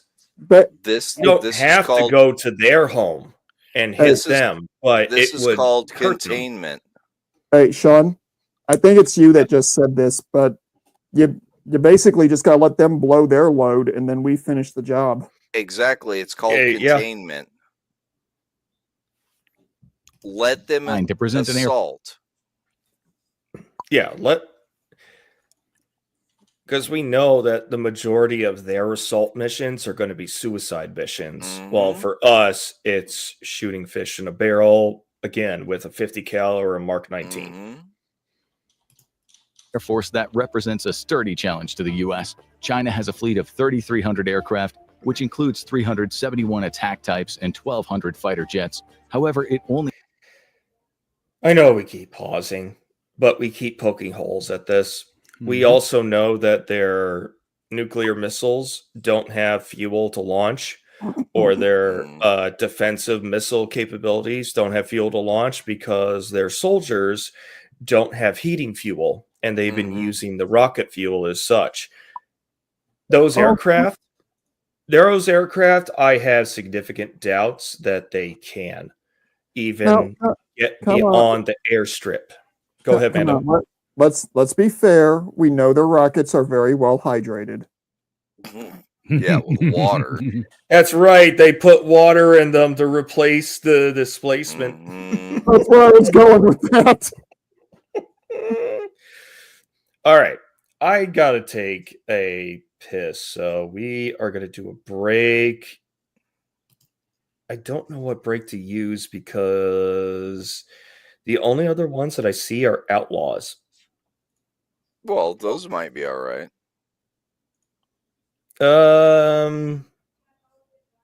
Well, Outlaw is a friend of the channel. He's not here tonight. He's probably still streaming using this exact same StreamYards account, of which we got to give props to Tommy D as the patron of the StreamYard so that we can do this stream tonight. Honestly, no, he is not, because his StreamYard does not allow for dual streams, I don't believe. I think we were streaming at the same time. Really? Because before you showed up. There is a thing about that. Yeah, I thought I was under the impression that we could not do that because we're not commercial. Well, maybe when I set it up, because we couldn't do it live at the same time, maybe he ended it before I did. That could be. I don't know. That could be. But anyways, I do got to take a wee. So let's throw something up and then... Or Tommy, do you want to play around with some of the other ones until I get back? Well, I can fuck around. I just go piss whenever I want to, so it doesn't matter. I know, but as the host, it sucks. And I don't want to do Al Kitty again right away. No, Al Kitty's done for tonight. Yeah, let's see. This is probably a good one to do. It's just Andrea floating in a pool, and we'll just put it on repeat.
You do?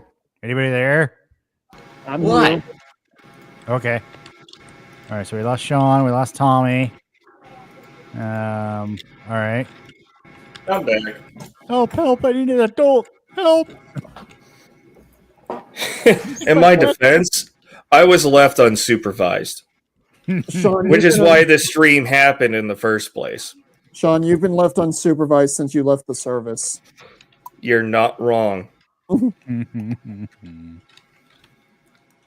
got to figure out how to put these on repeat because I know Outlaw knows how to do it. Or he just sits there and keeps putting it up. But anyways, let's go ahead and get back to it. He has 10 tankers. Similarly, Russia has a large air force of 4,300 aircraft, which includes 833 fighters and 689 attack types. However, it also has only 19 tankers, and almost half of its air assets are helicopters that won't be of much use unless the BRICS nations manage to reach American soil.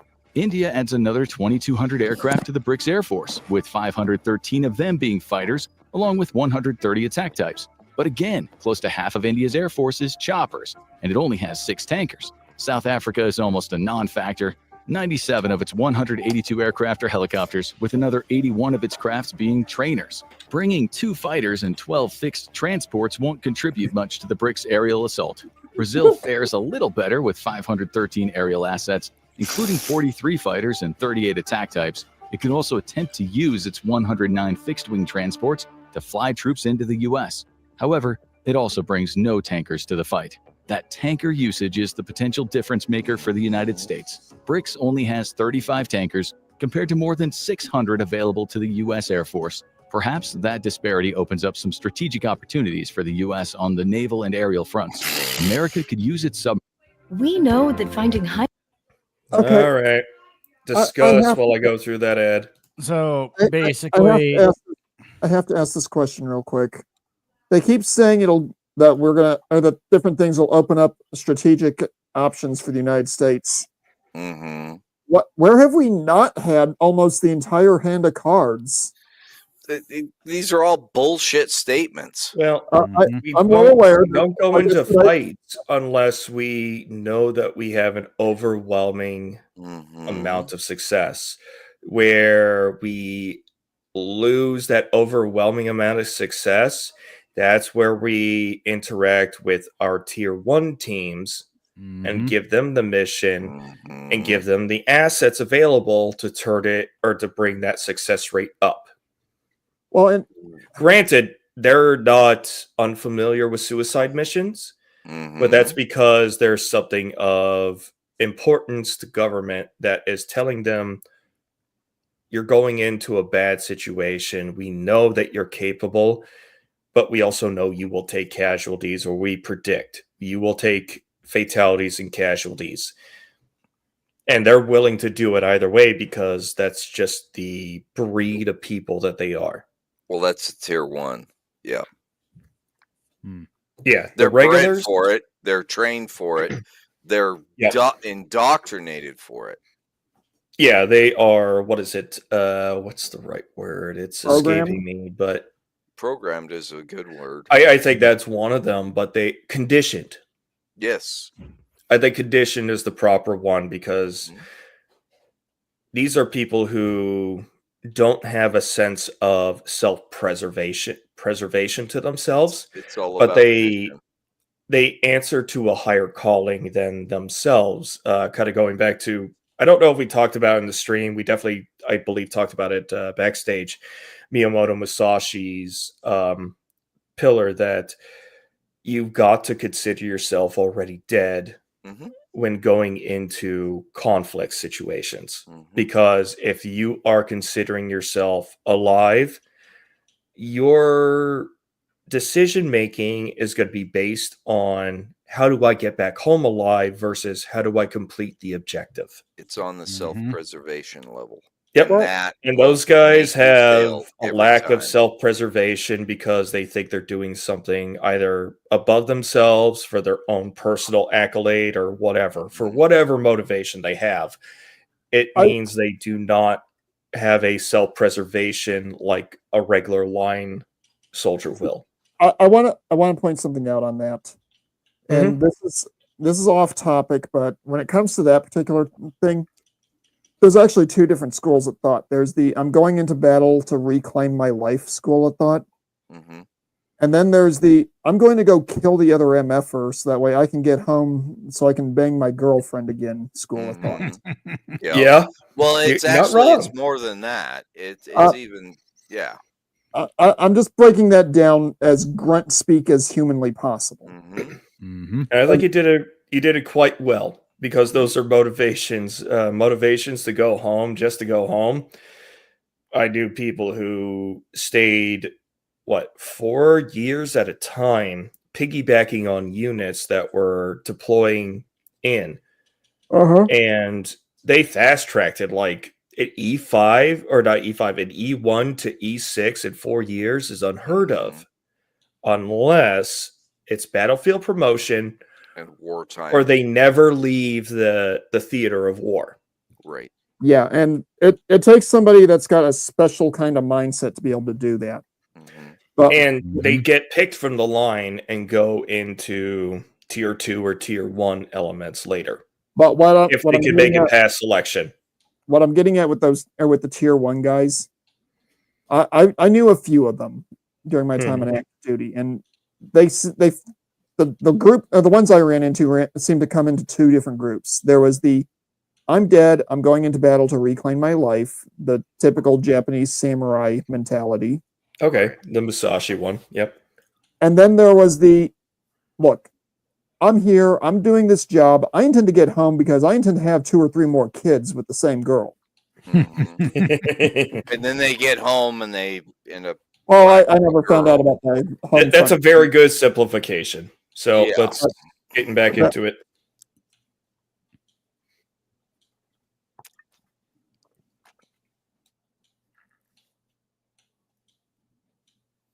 Okay. It's not working. What happened? Shit happened. Do we need a button monkey to show up? I think so. That would mean I need to give Jackal access. Son of a bitch, I muted myself. No. It would help if I had a producer because I could. It's a lot harder to be producer, host, commentator than it is for like Pop, who's got his producer, whether that be Jimmy, Dwarf, or Blake, and he could just go and he just comments when he feels he needs to. Yeah, you're doing all 3 jobs at once, as well as keeping you all fuckers in line. Oh come on, you act like you're herding cats with us. I'm barely talking. I know. And most Practice. of us I haven't streamed in 2 months, so yeah, you do great, dude. Don't worry about it. And most of us are just cracking smart-ass comments to rip this thing apart. I know, which is this is why I was like, I'm 5 minutes into this. I think this is worthy of a stream to just debunk and destroy. And we're almost at 3 hours, and we're only at 16 minutes out of 26. Yeah, we haven't even killed it yet.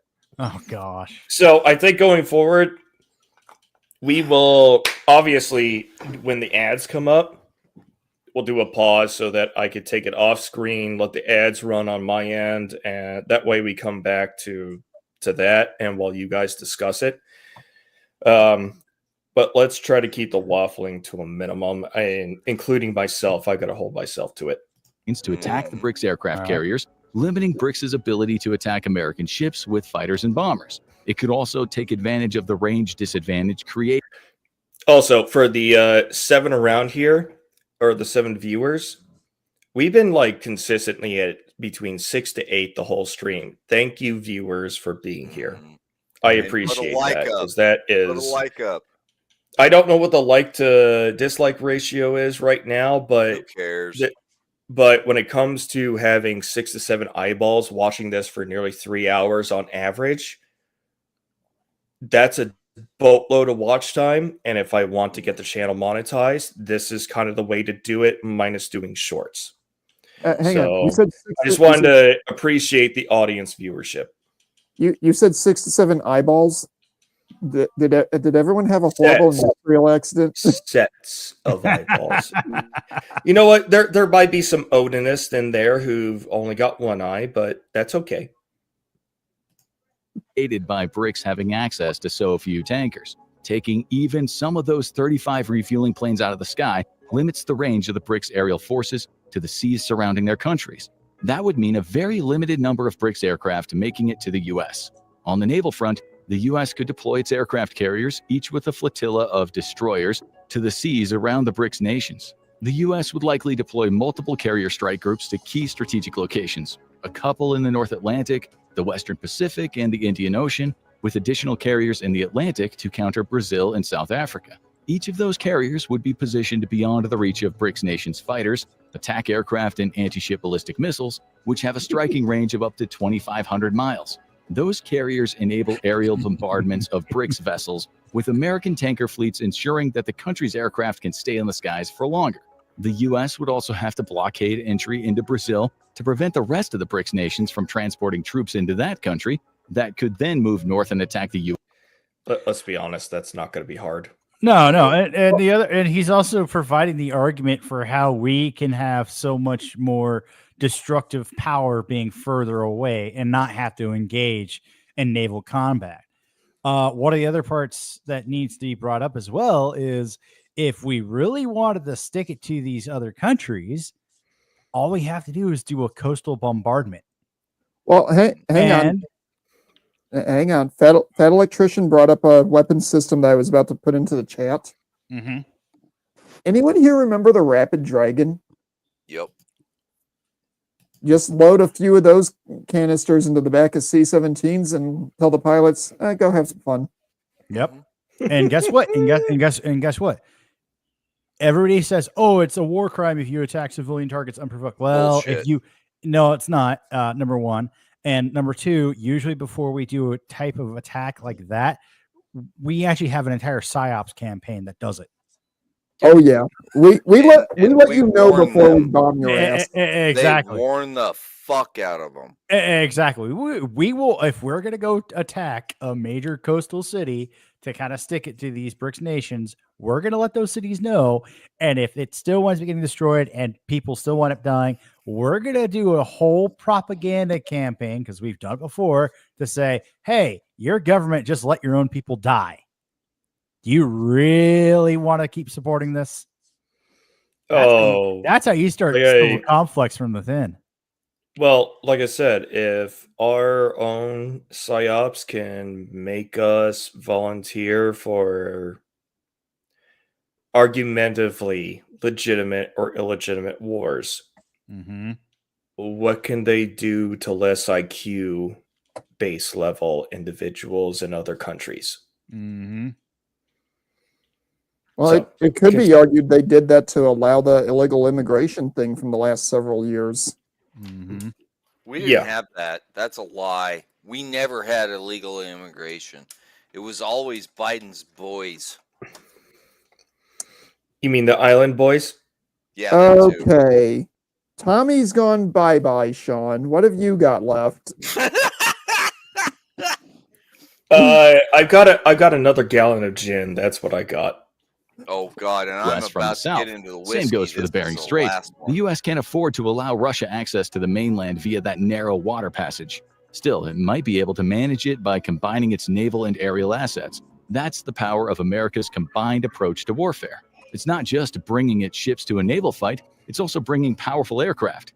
And when you supplement all of this with the global military bases we mentioned earlier, the U.S. gives itself plenty of options for attack while still being able to defend some of its most valuable naval assets.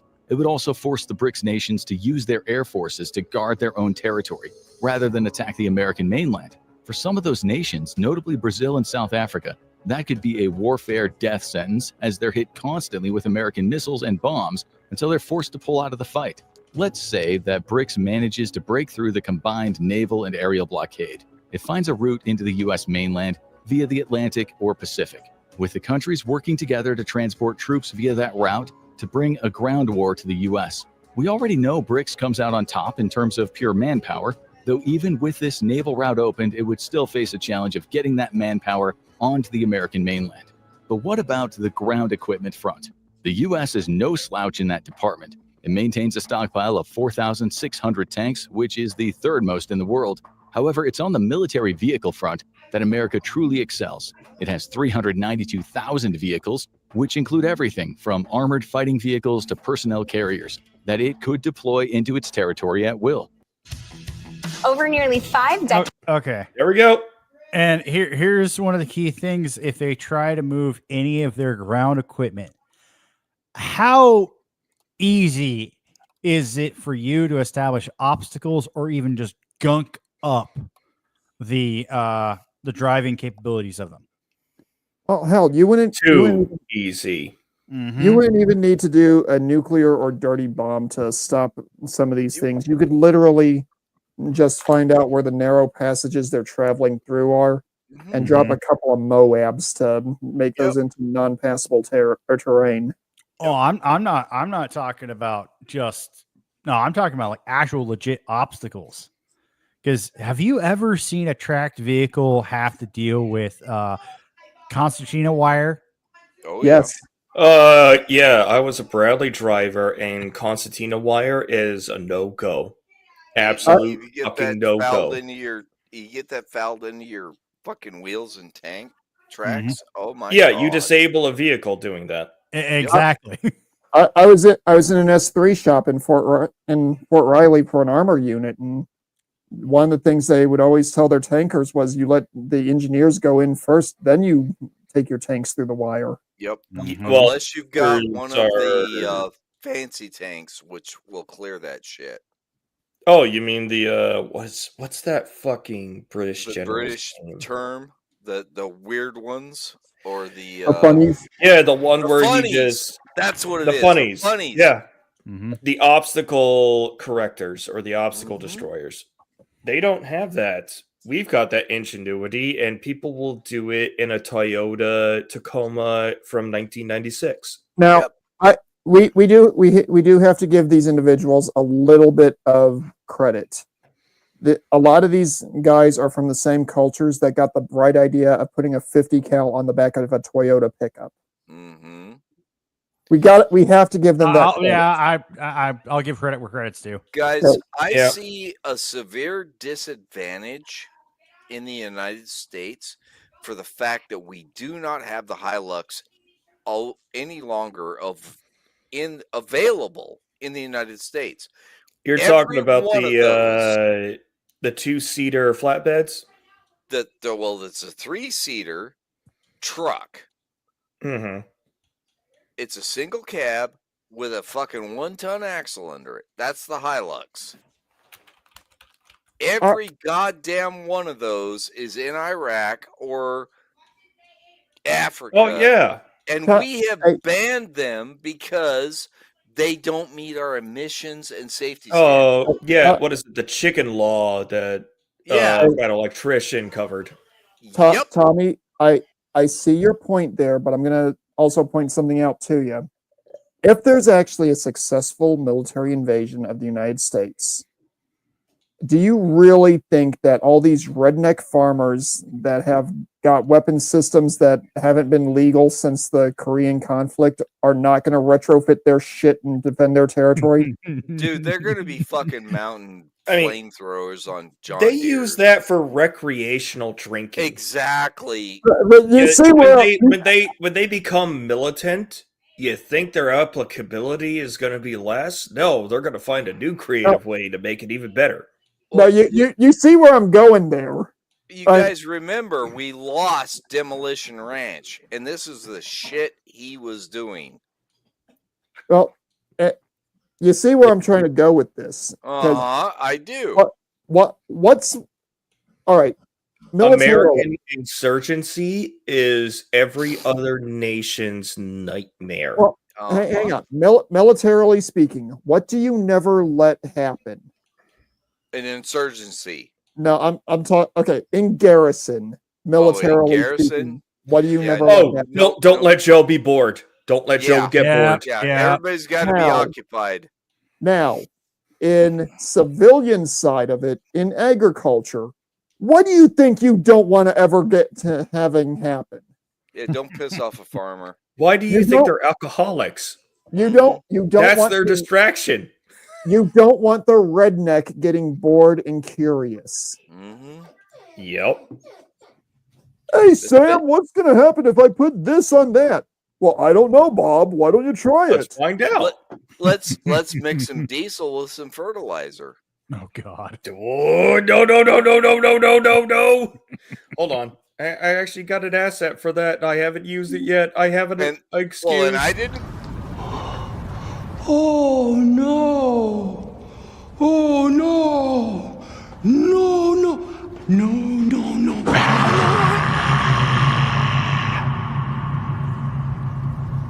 Okay. That's basically what would end up happening. Sorry, I didn't mean to cut you off. I clicked that when you were just starting talking, Tommy.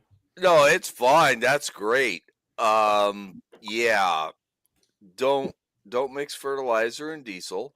And we're not talking about which combinations work the best. Nope. Ever. Yeah. Ever. And don't mix packing material with fuel that you would put in your car. Shut up. We're not going to talk about acetone and styrofoam. Shut up. All right, back to video. Gives the U.S. a major logistical advantage if the war with BRICS arrives on the American mainland. The U.S. falls a little behind on the artillery front, with 671 self-propelled units and 1,200 towed artillery units. But again, it's BRICS that is invading the U.S. Yeah, but we have better targeting equipment. Which ones work? Which ones are deadlined? Yeah, what about all our satellite positioning shit? And wait a minute, guys. Well, yeah, because they don't have to use regular what is it? The two scales for the up or the elevation and the latitude. Right. They don't have to do that anymore because it's computerized, or they have target painting from either laser from somebody on the ground who can laser sight in, because we actually do have artillery rounds that fly to target because they got flaps on them. Well, and guys, again, I'm just going to point this out. Yeah, if these guys are managing to successfully invade American territory, they're going to have to literally take over every bloody ranch, farm, villa, one at a time, fishing cabin that they come across. Because you let even one redneck into your backfield, you're basically going to get screwed worse than a whore on shore leave. Well, back to Admiral Yamamoto's assessment of the U.S. Before, or what he told the Emperor, there is a gun behind every blade of grass. Exactly. Well, the thing is with Americans, you don't even necessarily have to have one with a gun. How many Americans are out there that carry a BFN or BFK, a big frickin' knife? Yep. Well, we don't even have to go to that. How many of us grew up building potato guns? We're just gonna change out the potato with a different set of ammunition. Here you go. Here How you many go. times? How many do you see people getting attacked with random objects that wouldn't even classify as a weapon, just in Florida news cases? Yeah, that's true. Don't invade Florida. Actually, you know what? Go and invade Florida because half of them are going to be croc food and anaconda food, and they the got rest, raccoons with crack pipes. Well, and the raccoons know how to operate weapons. And gentlemen, let's also not forget the most dangerous life form that we have running wild here in the United States: the average thought. Yeah. The average black woman. They are going to GI and take advantage of the foreign troops to such a point where they will be incapacitated. This is true. By STDs. Yes. Among other things, because they will, oh my God, you got to pay me money because you got my baby. Don't forget that. Well, not only that, some of the gals. Yeah, don't forget that. We have to remember the most obnoxious part of Western civilization right now could theoretically be a secret weapon if we ever got invaded. Yeah. I hate that you're correct about that. Good luck, guys. Bring it on. Okay, like video. Means the BRICS nations also have to find ways to transport their artillery into the U.S. The U.S. also has 641 multiple launch rocket systems, or MLRS, to bring to the fight. Combine all of that ground equipment with the U.S. Air Force assets that aren't taking part in the naval battle, a standing army of around 1 million, and the potential for mobilization of an already well-armed American population, and BRICS faces a difficult nut to crack. But it's not an impossible fight. China's land forces include 6,800 tanks and 144,000 military vehicles. It also brings 4,500 self-propelled and towed artillery to the battle, along with almost 2,800 MLRS. Russia posts similar numbers. It has close to 5,800 tanks.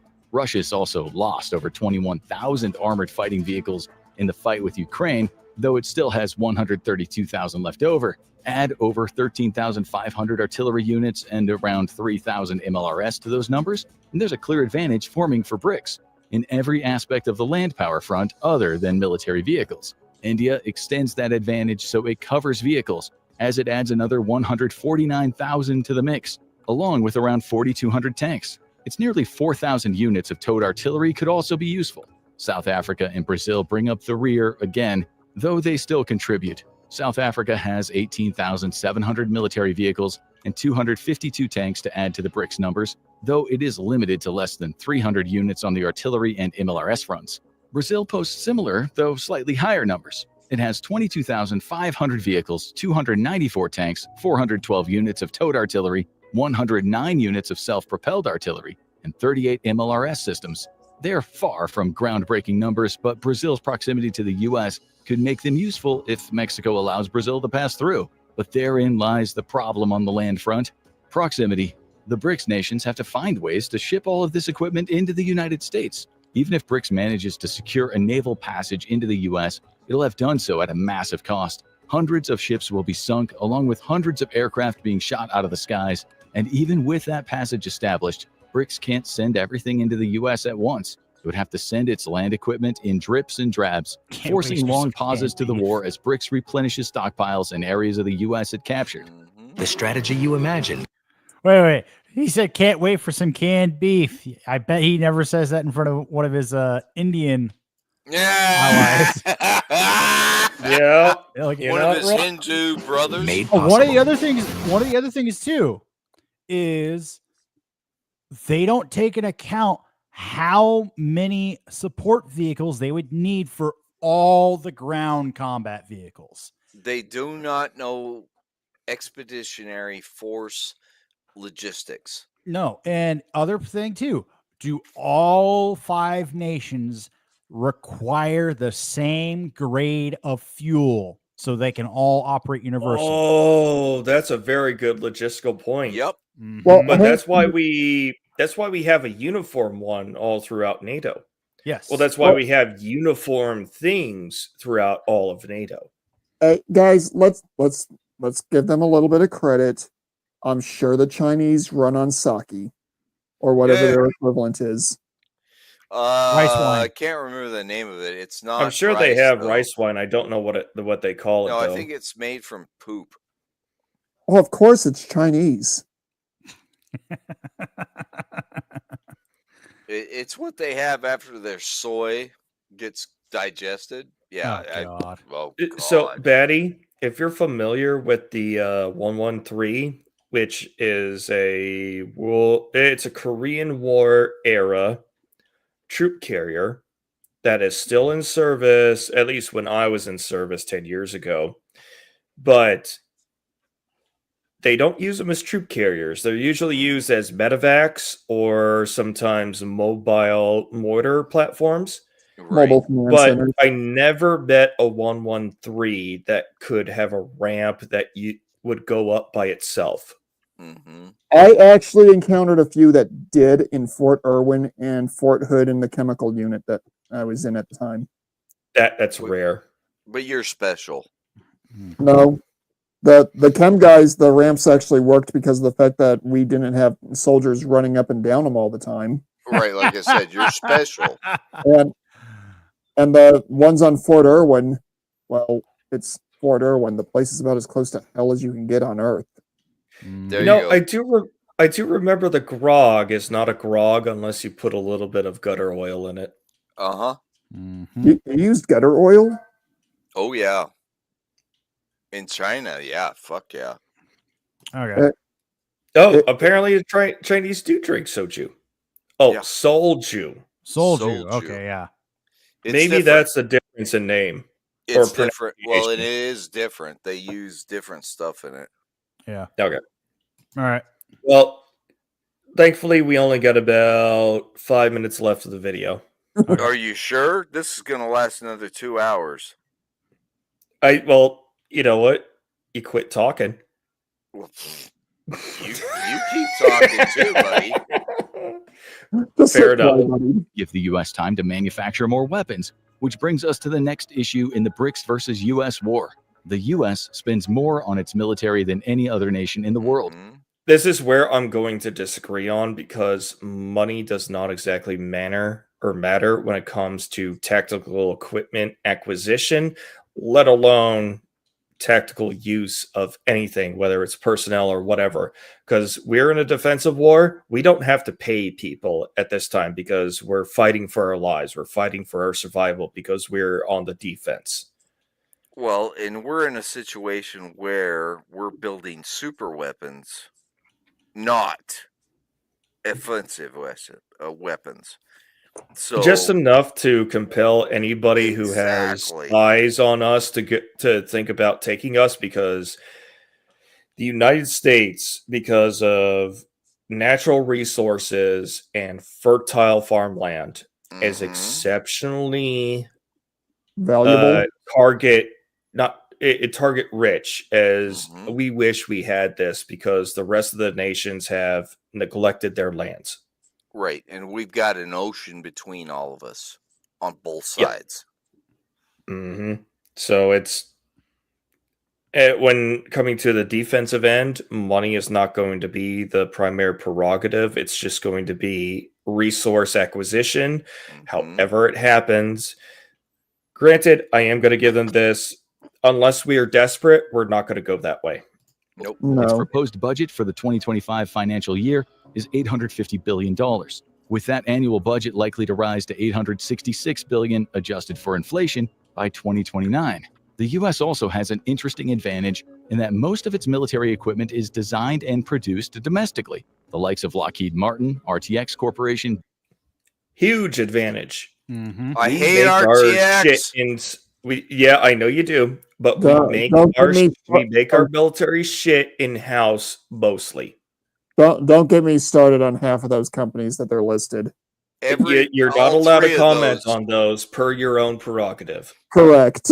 Boeing and General Dynamics are massive contributors to the U.S. defense industry. Even corporations like BAE Systems, which is based in the UK, have U.S. production lines that could keep running during the battle against BRICS. America's tactics would be simple. Keep pumping all of that money into weapons production while ensuring its manufacturing facilities are well defended against the incoming BRICS military. That's another advantage that the extended naval and aerial battles bring to the U.S. Taking out as many BRICS ships and aircrafts as possible limits BRICS' ability to launch missiles and similar aerial strikes against America's weapons production. Of course, the BRICS nations have a large military budget as well. Again, the heavy hitters are China and Russia. China announced a 7.2% increase in its military budget in 2024, bringing its spending to $236.1 billion per year. In 2024, Russia's military budget was $129 billion. India has also announced a massive budget increase for the 2025 financial year. It will up its spending by 9.5% to $78.4 billion. Brazil adds another $23.7 billion into the mix, though most of its budget goes toward maintaining its military personnel rather than building its equipment stocks. Then there's South Africa, and while the other BRICS nations are spending as heavily as they can, South Africa goes in the opposite direction. Its 2024 to 2025 defense budget was just a tiny 0.7% of the country's gross domestic product, or GDP. Given that its GDP was $380.7 billion in 2023, some quick math tells us that the country spent about $2.66 billion on defense in 2024. That is well below even the $3 billion it spent in 2022, which was also an 11.74% decline. GDP were kicked out of South Africa. Yeah, because they're going through a racial purge at the moment. Among other issues. On the previous year. Yeah. I'm going to be even worse about it. Go ahead. Here, in essence, South Africa is almost a non-contributor on the budget front. Kai. No. Well, you got time to explain. Are we ready for the N-word? What do you say? Are we ready for the what? Are we ready for the N-word? No.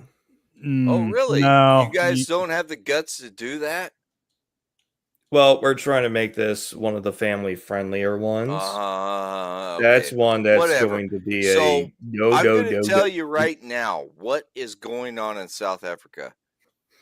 The Zulus are in control. The Zulus were a scrub tribe to the north of South Africa before the Boers even got in there. When the Boers got in there, Zulus moved in because they saw it as an easy target. The problem is they were using spears when they were faced with guns.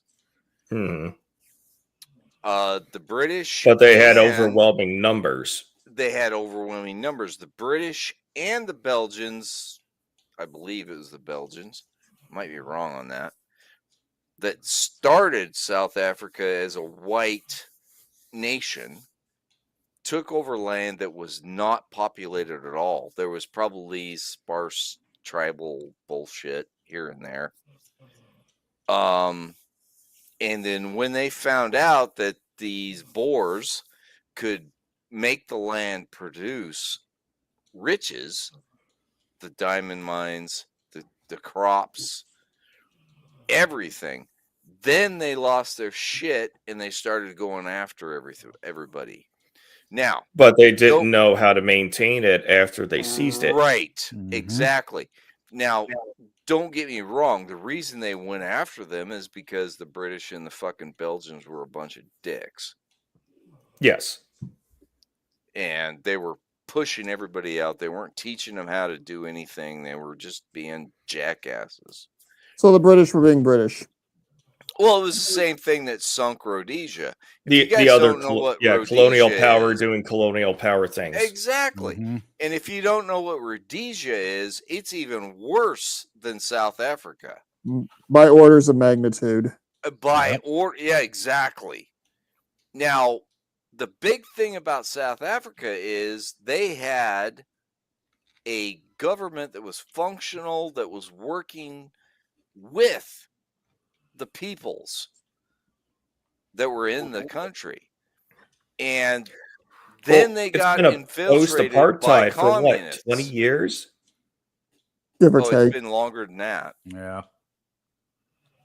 The whole shit fell apart when Rhodesia fell apart. Rhodesia is the reason Zimbabwe exists. All right. And I encourage everybody to understand and look into Rhodesia, which was 1970s. It's really screwed up because they were integrated and then the communists got involved. If you want to put together a production package on that, sounds like an interesting stream to put on here. It's a hell of a fucking ride, I'll tell you that right now. It's better than your sister ever was. God, I feel sorry for you if you or your mom. Again, I feel sorry for you if you have that cardinal knowledge. Moving on. 5 BRICS nations, and you get a total budget of almost $470 billion, just over half of what the U.S. spends on defense. That could be a massive difference maker as the naval war of attrition takes hold. As the BRICS nations suffer losses in aircraft, ships, and personnel, they'll face a critical challenge, replenishing their stockpiles.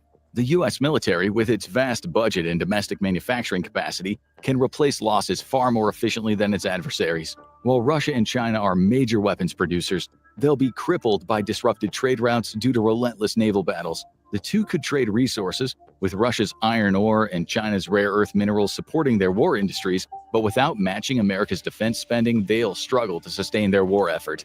Or they would if it weren't for one factor. BRICS and the U.S. don't spend their money in the same way. As the Center for Economic Policy Research, or CEPR, points out, the flat budgets we've already mentioned only indicate what BRICS nations would procure if they spent their money in the United States. They don't do that. A more accurate measure comes from purchasing. When you shop in the Cars app. Oh, God. All right. More forced discussion. Dude, I have got to give you what I use for my ad blocker because this is untenable. This is more than I've ever seen on any video that's 20 minutes long. But I think it's because YouTube has recognized it, and all I'm doing is I'm taking it away from screen and letting the ads run while you guys talk, so I can hit the skip button as soon as possible.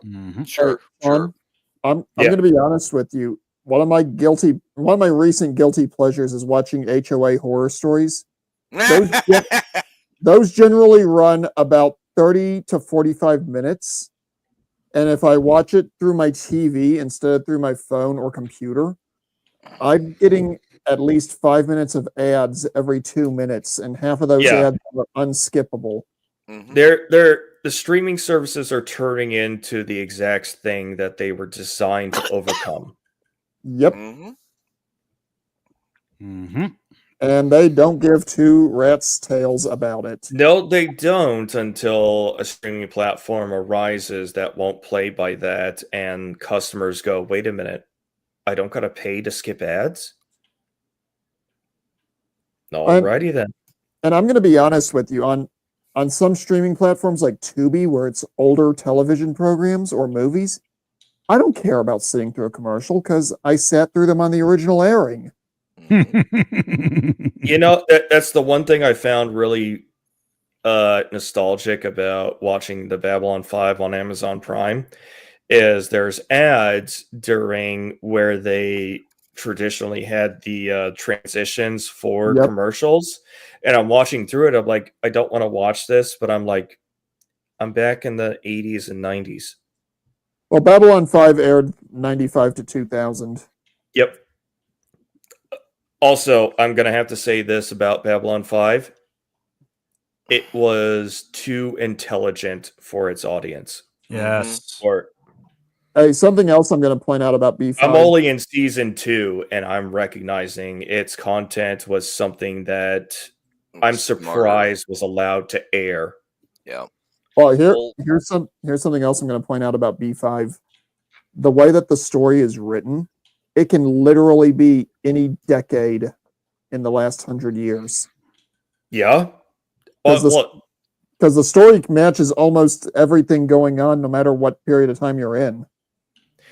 One of these days, we'll have to do an appreciation video or stream for that, because I think it is a work of art that deserves far more attention than it ever got during its runtime and its cult classic appreciation.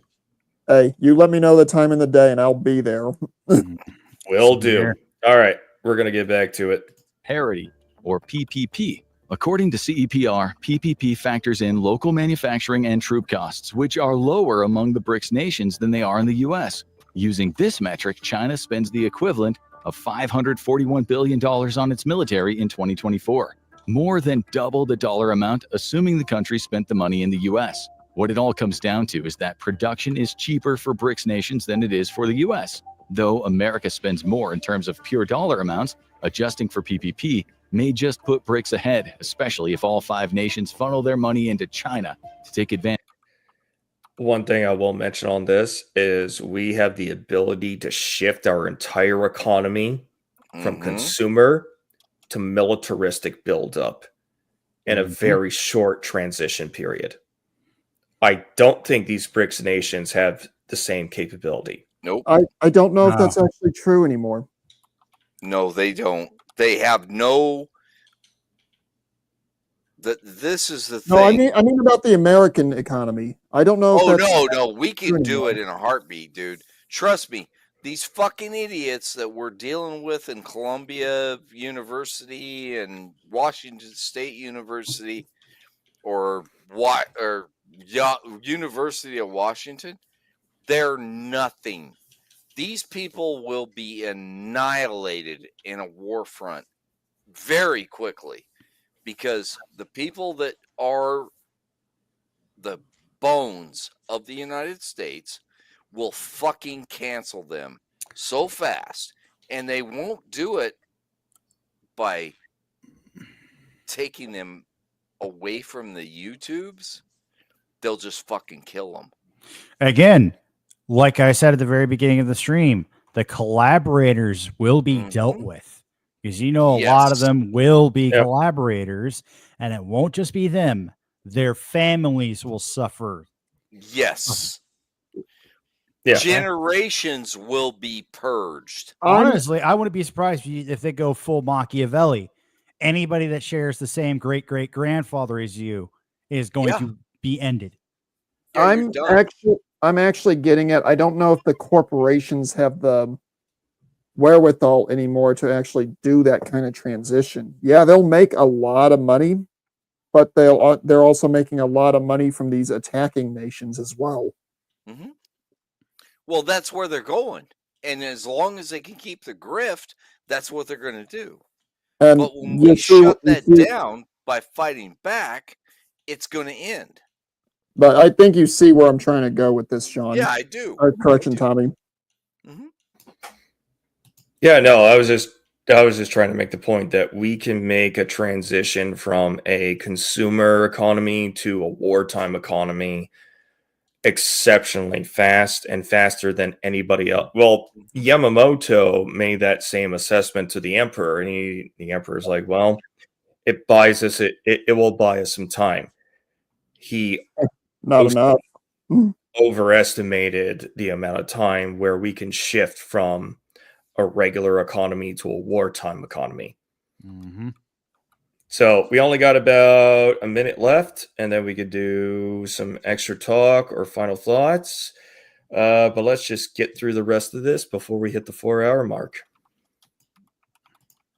Advantage of the lower costs. There's one final factor to consider in the war between the US and BRICS: nuclear weapons, and both sides have a lot of them. The US brings 5,200 nuclear weapons to the table. That's enough to destroy all the BRICS nations. However, BRICS can hit right back on the nuclear front. Russia has 5,600 nukes. China has around 600. India even contributes with 172 nuclear weapons. If the war got to the point where each side was willing to push the big red button, there would only be one outcome: mutual destruction. Assuming it doesn't get to that point, the outcome of the war between the US and BRICS would hinge on a naval battle. BRICS brings more ships to the front. However, the US has bigger and more powerful ships, along with integration with its air force that could help it cause havoc on the BRICS Navy. If the BRICS forces were magically transported to the US all at once, they would grind out a victory on American soil.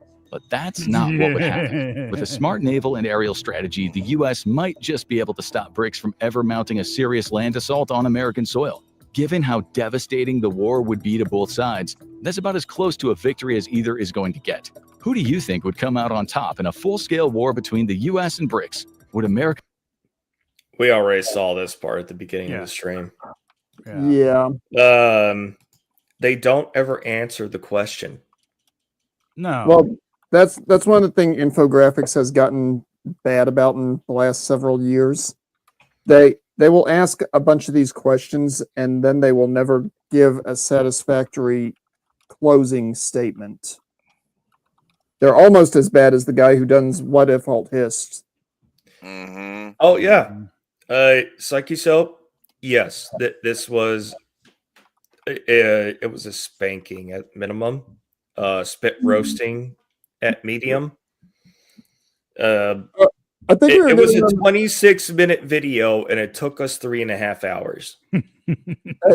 Sean, I think it would be fair to say we just gave them a tag team spit roasting. It was. Yeah. Again. Yeah, Psycho Soap.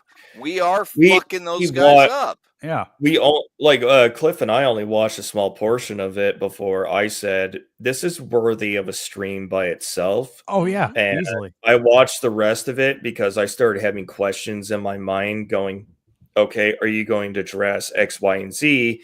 Not only did they not address X, Y, and Z, they also failed to get the first 16 letters as well. Mm-hmm. Well, one of the other big things they don't take into account either is that you could have added it on there for BRICS nations to conduct invasion is already personnel that are already in the United States that could coordinate from within.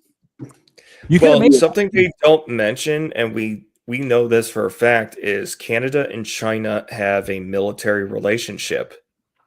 Yeah. Of where China could start making massive deployments to Canada for pre-invasion under the guise of mutual status of forces agreements. Yes, because we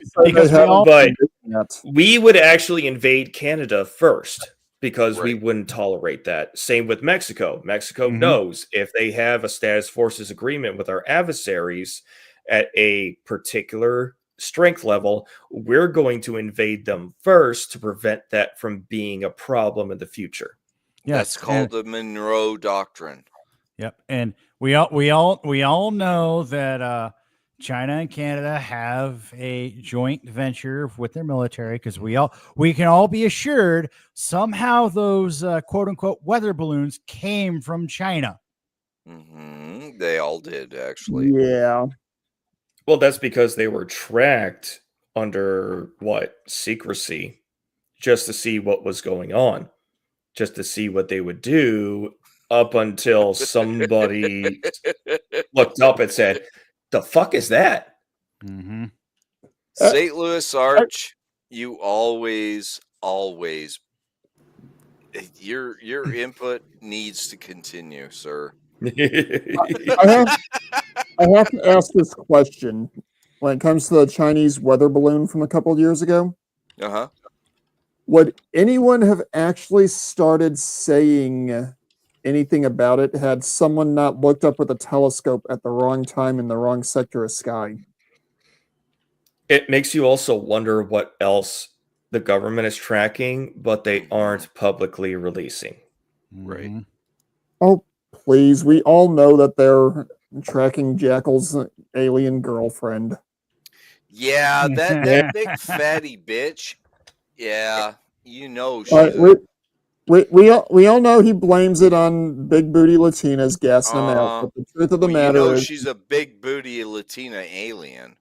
But I was about to say, we know she's probably from Zeta Reticuli or something, which is why he never wants to admit it. From Zeta Alpha. I don't know. I don't give a fuck. And I will try to close this out with a joke, given the fact that this entire episode has just been all over the map. Oh yeah, well, and honestly, if Jackal wants to stick his dick in that, that's fine with me. Saunders, you're gonna have to if you go to the chat portion where it says Top Chat. If you click the drop down, it'll go to Live Chat. Top Chat is curated. Live Chat says everything that you say.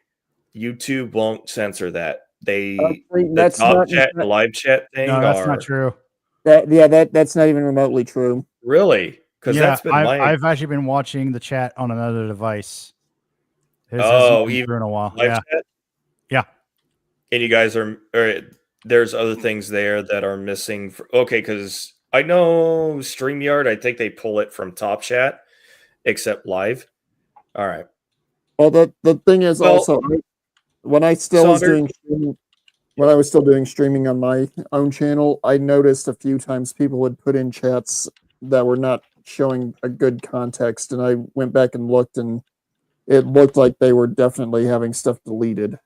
Mm-hmm. But you know what? At least on one end, looks like YouTube new policies are starting to help out because our friend Billy Von Baum's older episode of the Boston Cream Pie, it all of a sudden just jumped up in viewership, and now he's close to 1 million views on it. Mm-hmm. Oh, that's freaking awesome! So I saw that. I never watched. They're gonna let up on some things to allow Section 230 to still exist, because that is their protection. Yeah, they're going to try to keep that, and it's going to get banned. What they're going to try to do is run out the clock until the current administration comes to an end. Yeah. Yes, and then they'll go back to their fuckery later. It's not going to happen. But we got to hope that we have a American First continuance, not a conservative Republican continuance after 2028, an American First one. Well, what are you guys seeing right now? Level with me. What are you seeing right now? I'm not seeing enough motion on the legislative front to make me confident that we're legislative front is going to be an issue. Exactly. But the executive branch has certain tools which are being implemented. Mm-hmm. And one of them that really, really worries me, honestly, is the suspension of habeas corpus. Habeas corpus is produce the body. That's what that means. When you talk about that particular issue, they're dealing with it on an immigration issue, and it can only be implemented if you declare a full invasion into the United States, which puts us on a war front, which means legislatures have to agree and say, yes, we are in a war stance, because we've got 90 days once war is declared by the executive branch. So this is a really fucked up situation that was actually the same thing that happened in 1990s and 2000 with Bush and Clinton. Saunders, you're not wrong. They were denied. And we were not in any state where it should have ever been suspended or delayed indefinitely, like the administrative processes that they're doing. Like, I know one thing that they're doing with J6ers is they are continuously transferring them from one federal prison to another. so their lawyers can't communicate with their clients, and they can't start presenting case, and they can't even get to trial because they don't have access to their client. Right. And they can't even be informed that they've been released if they did fall into the category of the J6. Yeah. What is it? One of Trump's initial pardons was for the massive J6ers, and there was still federal prison saying, "Oh, we're backed up because of administrative processes." I'm like, you can fast track that. Well, these are the people and that it's you're seeing bullshit. Kash Patel firing or suspending. This is they're not saying why they're being suspended, but because they are probably having charges brought up against them, of which they can't say they did this, but it's going to be an allegation until conviction or acquittal. Right.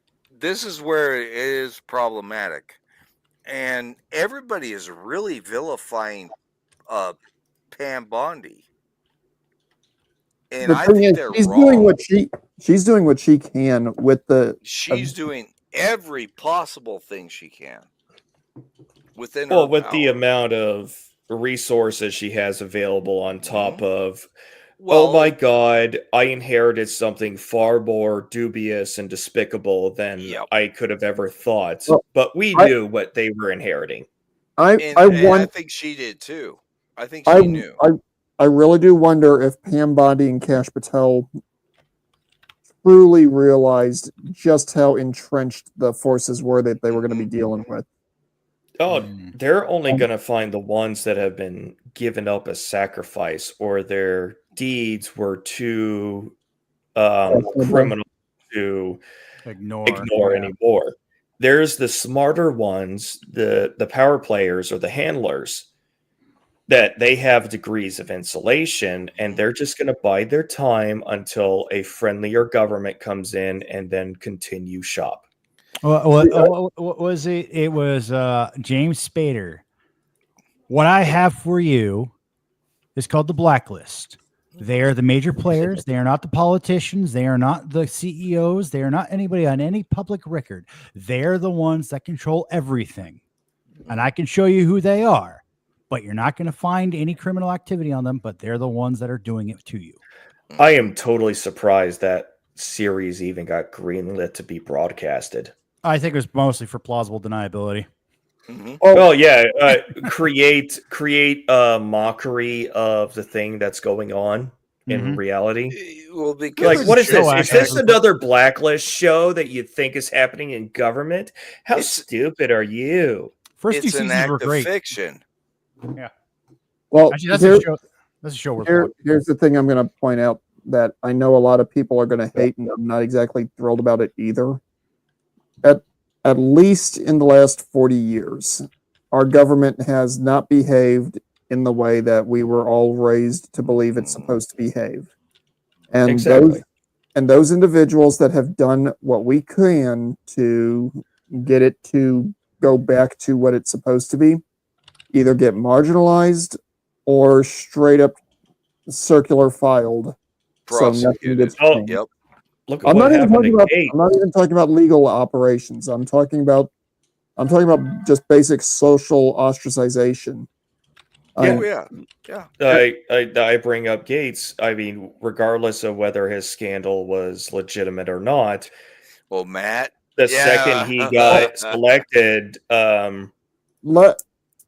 me finish this thought real quick. Go ahead. We're not even talking about a major political player here. I'm gonna pick on you for this example, Tommy, just because I'm sure you've had this conversation or a conversation like it. I thought you were about to say he's the low-hanging fruit. I've got the biggest he's just balls. fruity. I've got the biggest balls too.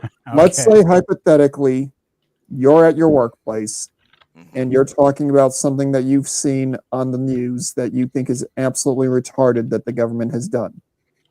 Correct. One of your coworkers hears that and is like, "Oh, you can't believe that. That's nothing but conspiracy theory."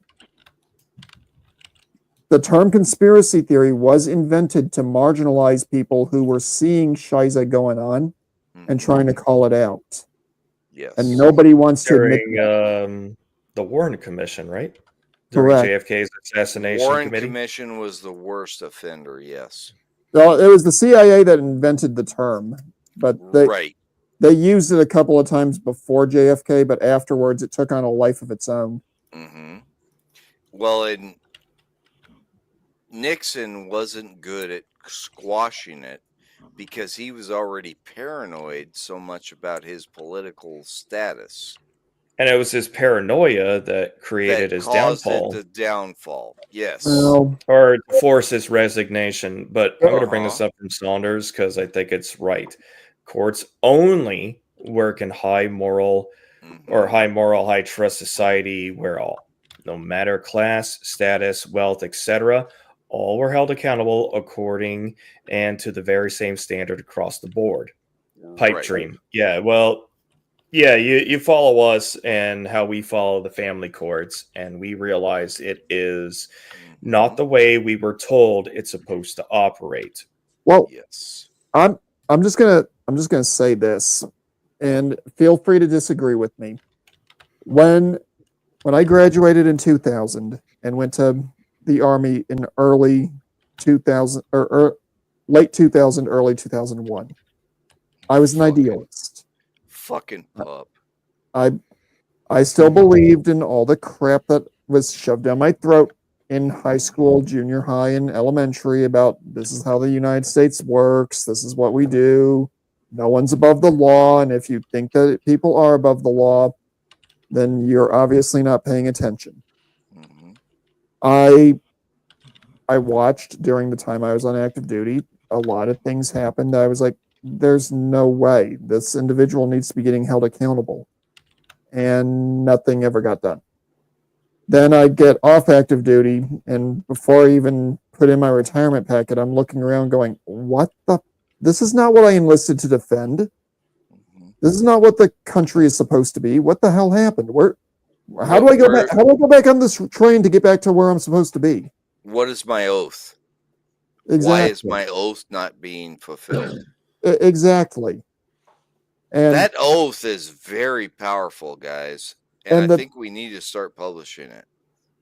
And the thing is, the reason I bring this up and the reason I keep banging on it so hot and heavy, all of us on this panel, even Jackal to an extent, have done the right thing by this society. Exactly. And yet we're the ones looking over our shoulders whenever there's lights and sirens on the highway. Where the hell is it that the people that are making $10 million under the table are looking over their shoulder? Right. And well, I'm just how using did that they as a make random that example. $10 million? And I'm just using that as a random example. I'm not saying anything. It's perfect. But all right, gents, we are approaching 4 hours, so I think I'm going to cut the live stream here, but I will post StreamYard's link for a backstage because I think we've got some people who might have something to say, and we'll go ahead and close it out. So let's start with final thoughts. Do anybody want to volunteer, or are we just going to go in order? I'd say just go in order. Just go in order. Yeah. All right, Tommy. God damn it. If we're talking about thoughts, we need to quit talking about thoughts because they're just stupid TikTok bitches.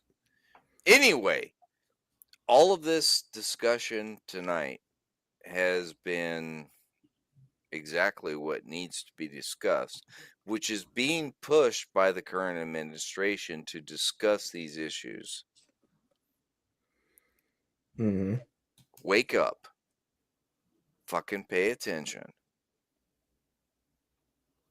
Act. Make sure that you're holding everybody accountable, especially in the electorate. Those are the ones that need to be held and hauled to what do we used to call that? Reined in. Yep. Anyway, that's all I got. Fuck these people. All right. Sick of this I know, shit. Jackal, you muted yourself, but do you got anything, or are you just gonna go ah? No, I only do the scream when I'm introduced, when the show starts. That's the intro now. That's the intro. Yeah, Okay. just to scream. I'd just say keep your head out of the clouds there and nose to the ground, because this level of evil doesn't stop until every last instance of it is dead. And even without getting religious, it's not going to stop until the devil's gone, and the devil's not going to go away until the end of days. Because as long as there is mankind to exist, there will always be good. And then, just like the laws of physics, I think it was Newton's third law, for every reaction, there's an equal and opposite reaction. So for every good, there will be an equivalent evil that will rise to oppose it. So it's eternal vigilance. Yeah, it's an eternal struggle. There will always be a struggle for dominance over existence, which in this case is confined to this planet. So you can't blame it on the environment. You can't blame it on the animals, because they're all just following instinct. If there is an evil that's being perpetuated in this world, it's going to be by other two-legged flesh bags. I know that sounds somewhat confrontational, but that's the reality of it. That is the reality. So be it, because that's how it is. You can't accuse an animal who just so happened to maul your pet when you let them off the leash into the woods for being evil. That animal is just following its instincts, what it was programmed to do. People, they are whole nother creature, because they have a conscience, so they can choose to do the right thing or the wrong thing. And if they choose to do the wrong thing, then they have technically surrendered any rights that they have, or any rights to being treated as a civilized human being, because you were given a conscious choice. You can either do this or you could do that, and you chose to do that, and that was less than civil, and nor was it good, just in general, the general term, good. So the only thing we can do as the closest thing to good folk is maintain yourself, your family, things that are important to you, and keep your sword sharpened and your shield polished, because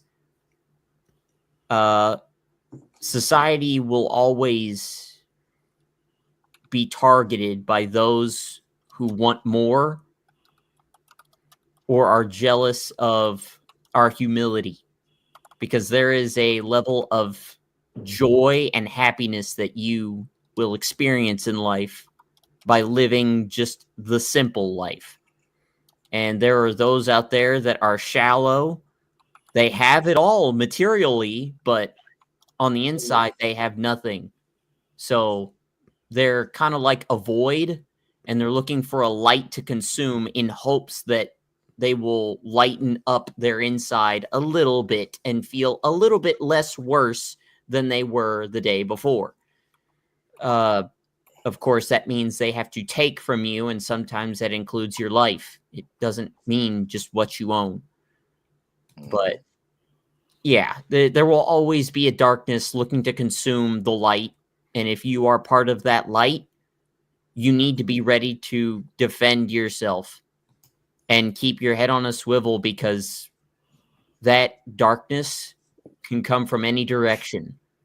It can literally manifest in any person at any time, because you never know who's weakness will be exploited, and they will give in to that dark temptation. So it could be your neighbor.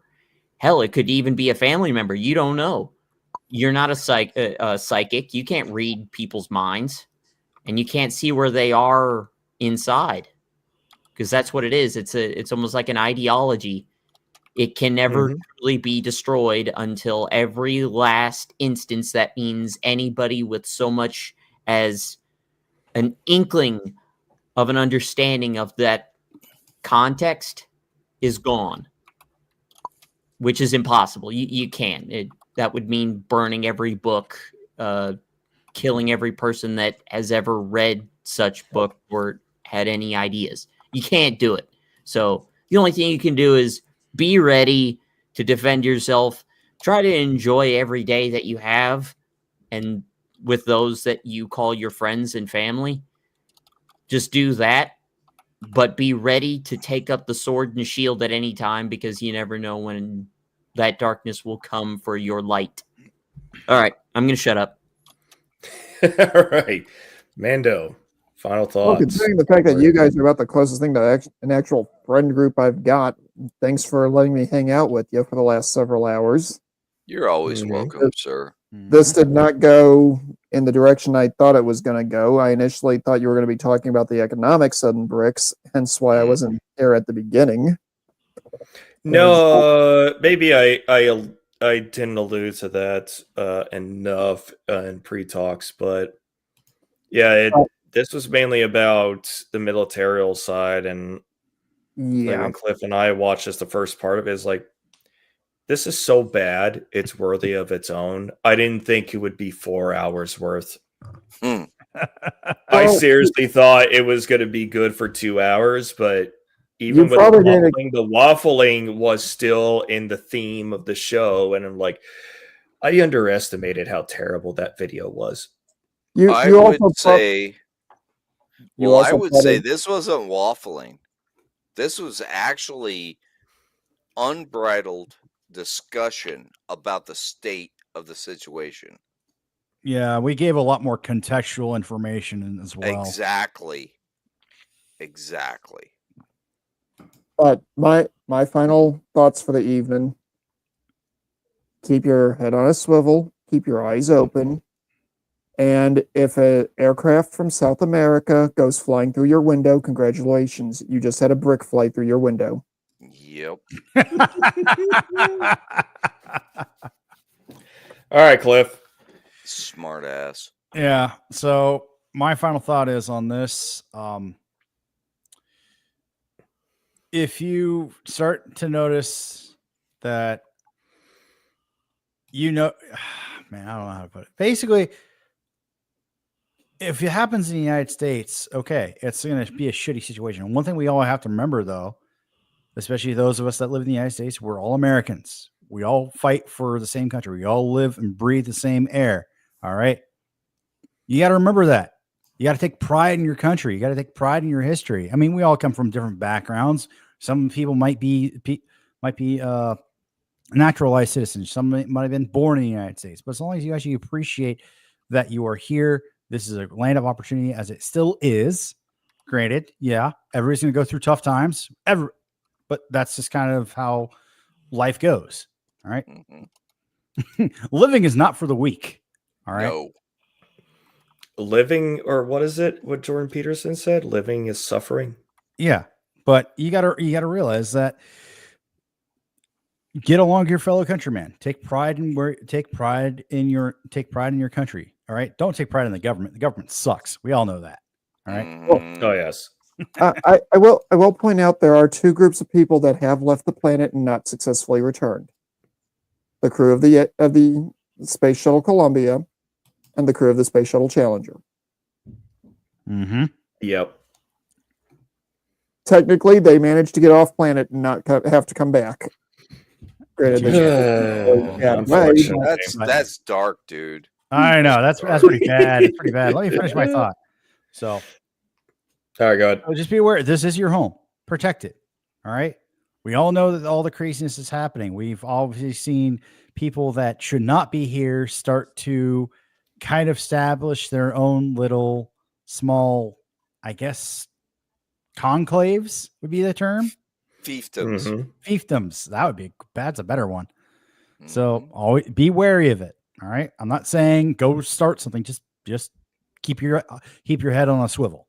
That's about it. Remember, folks, stay safe, stay sane, stay strapped, because it is a crazy world out there. Right. Epic City. All right. So I think my final thought is going to be a little bit more simplistic. Number one, the video did not answer the question it was set out, or it had set out in its initial statement.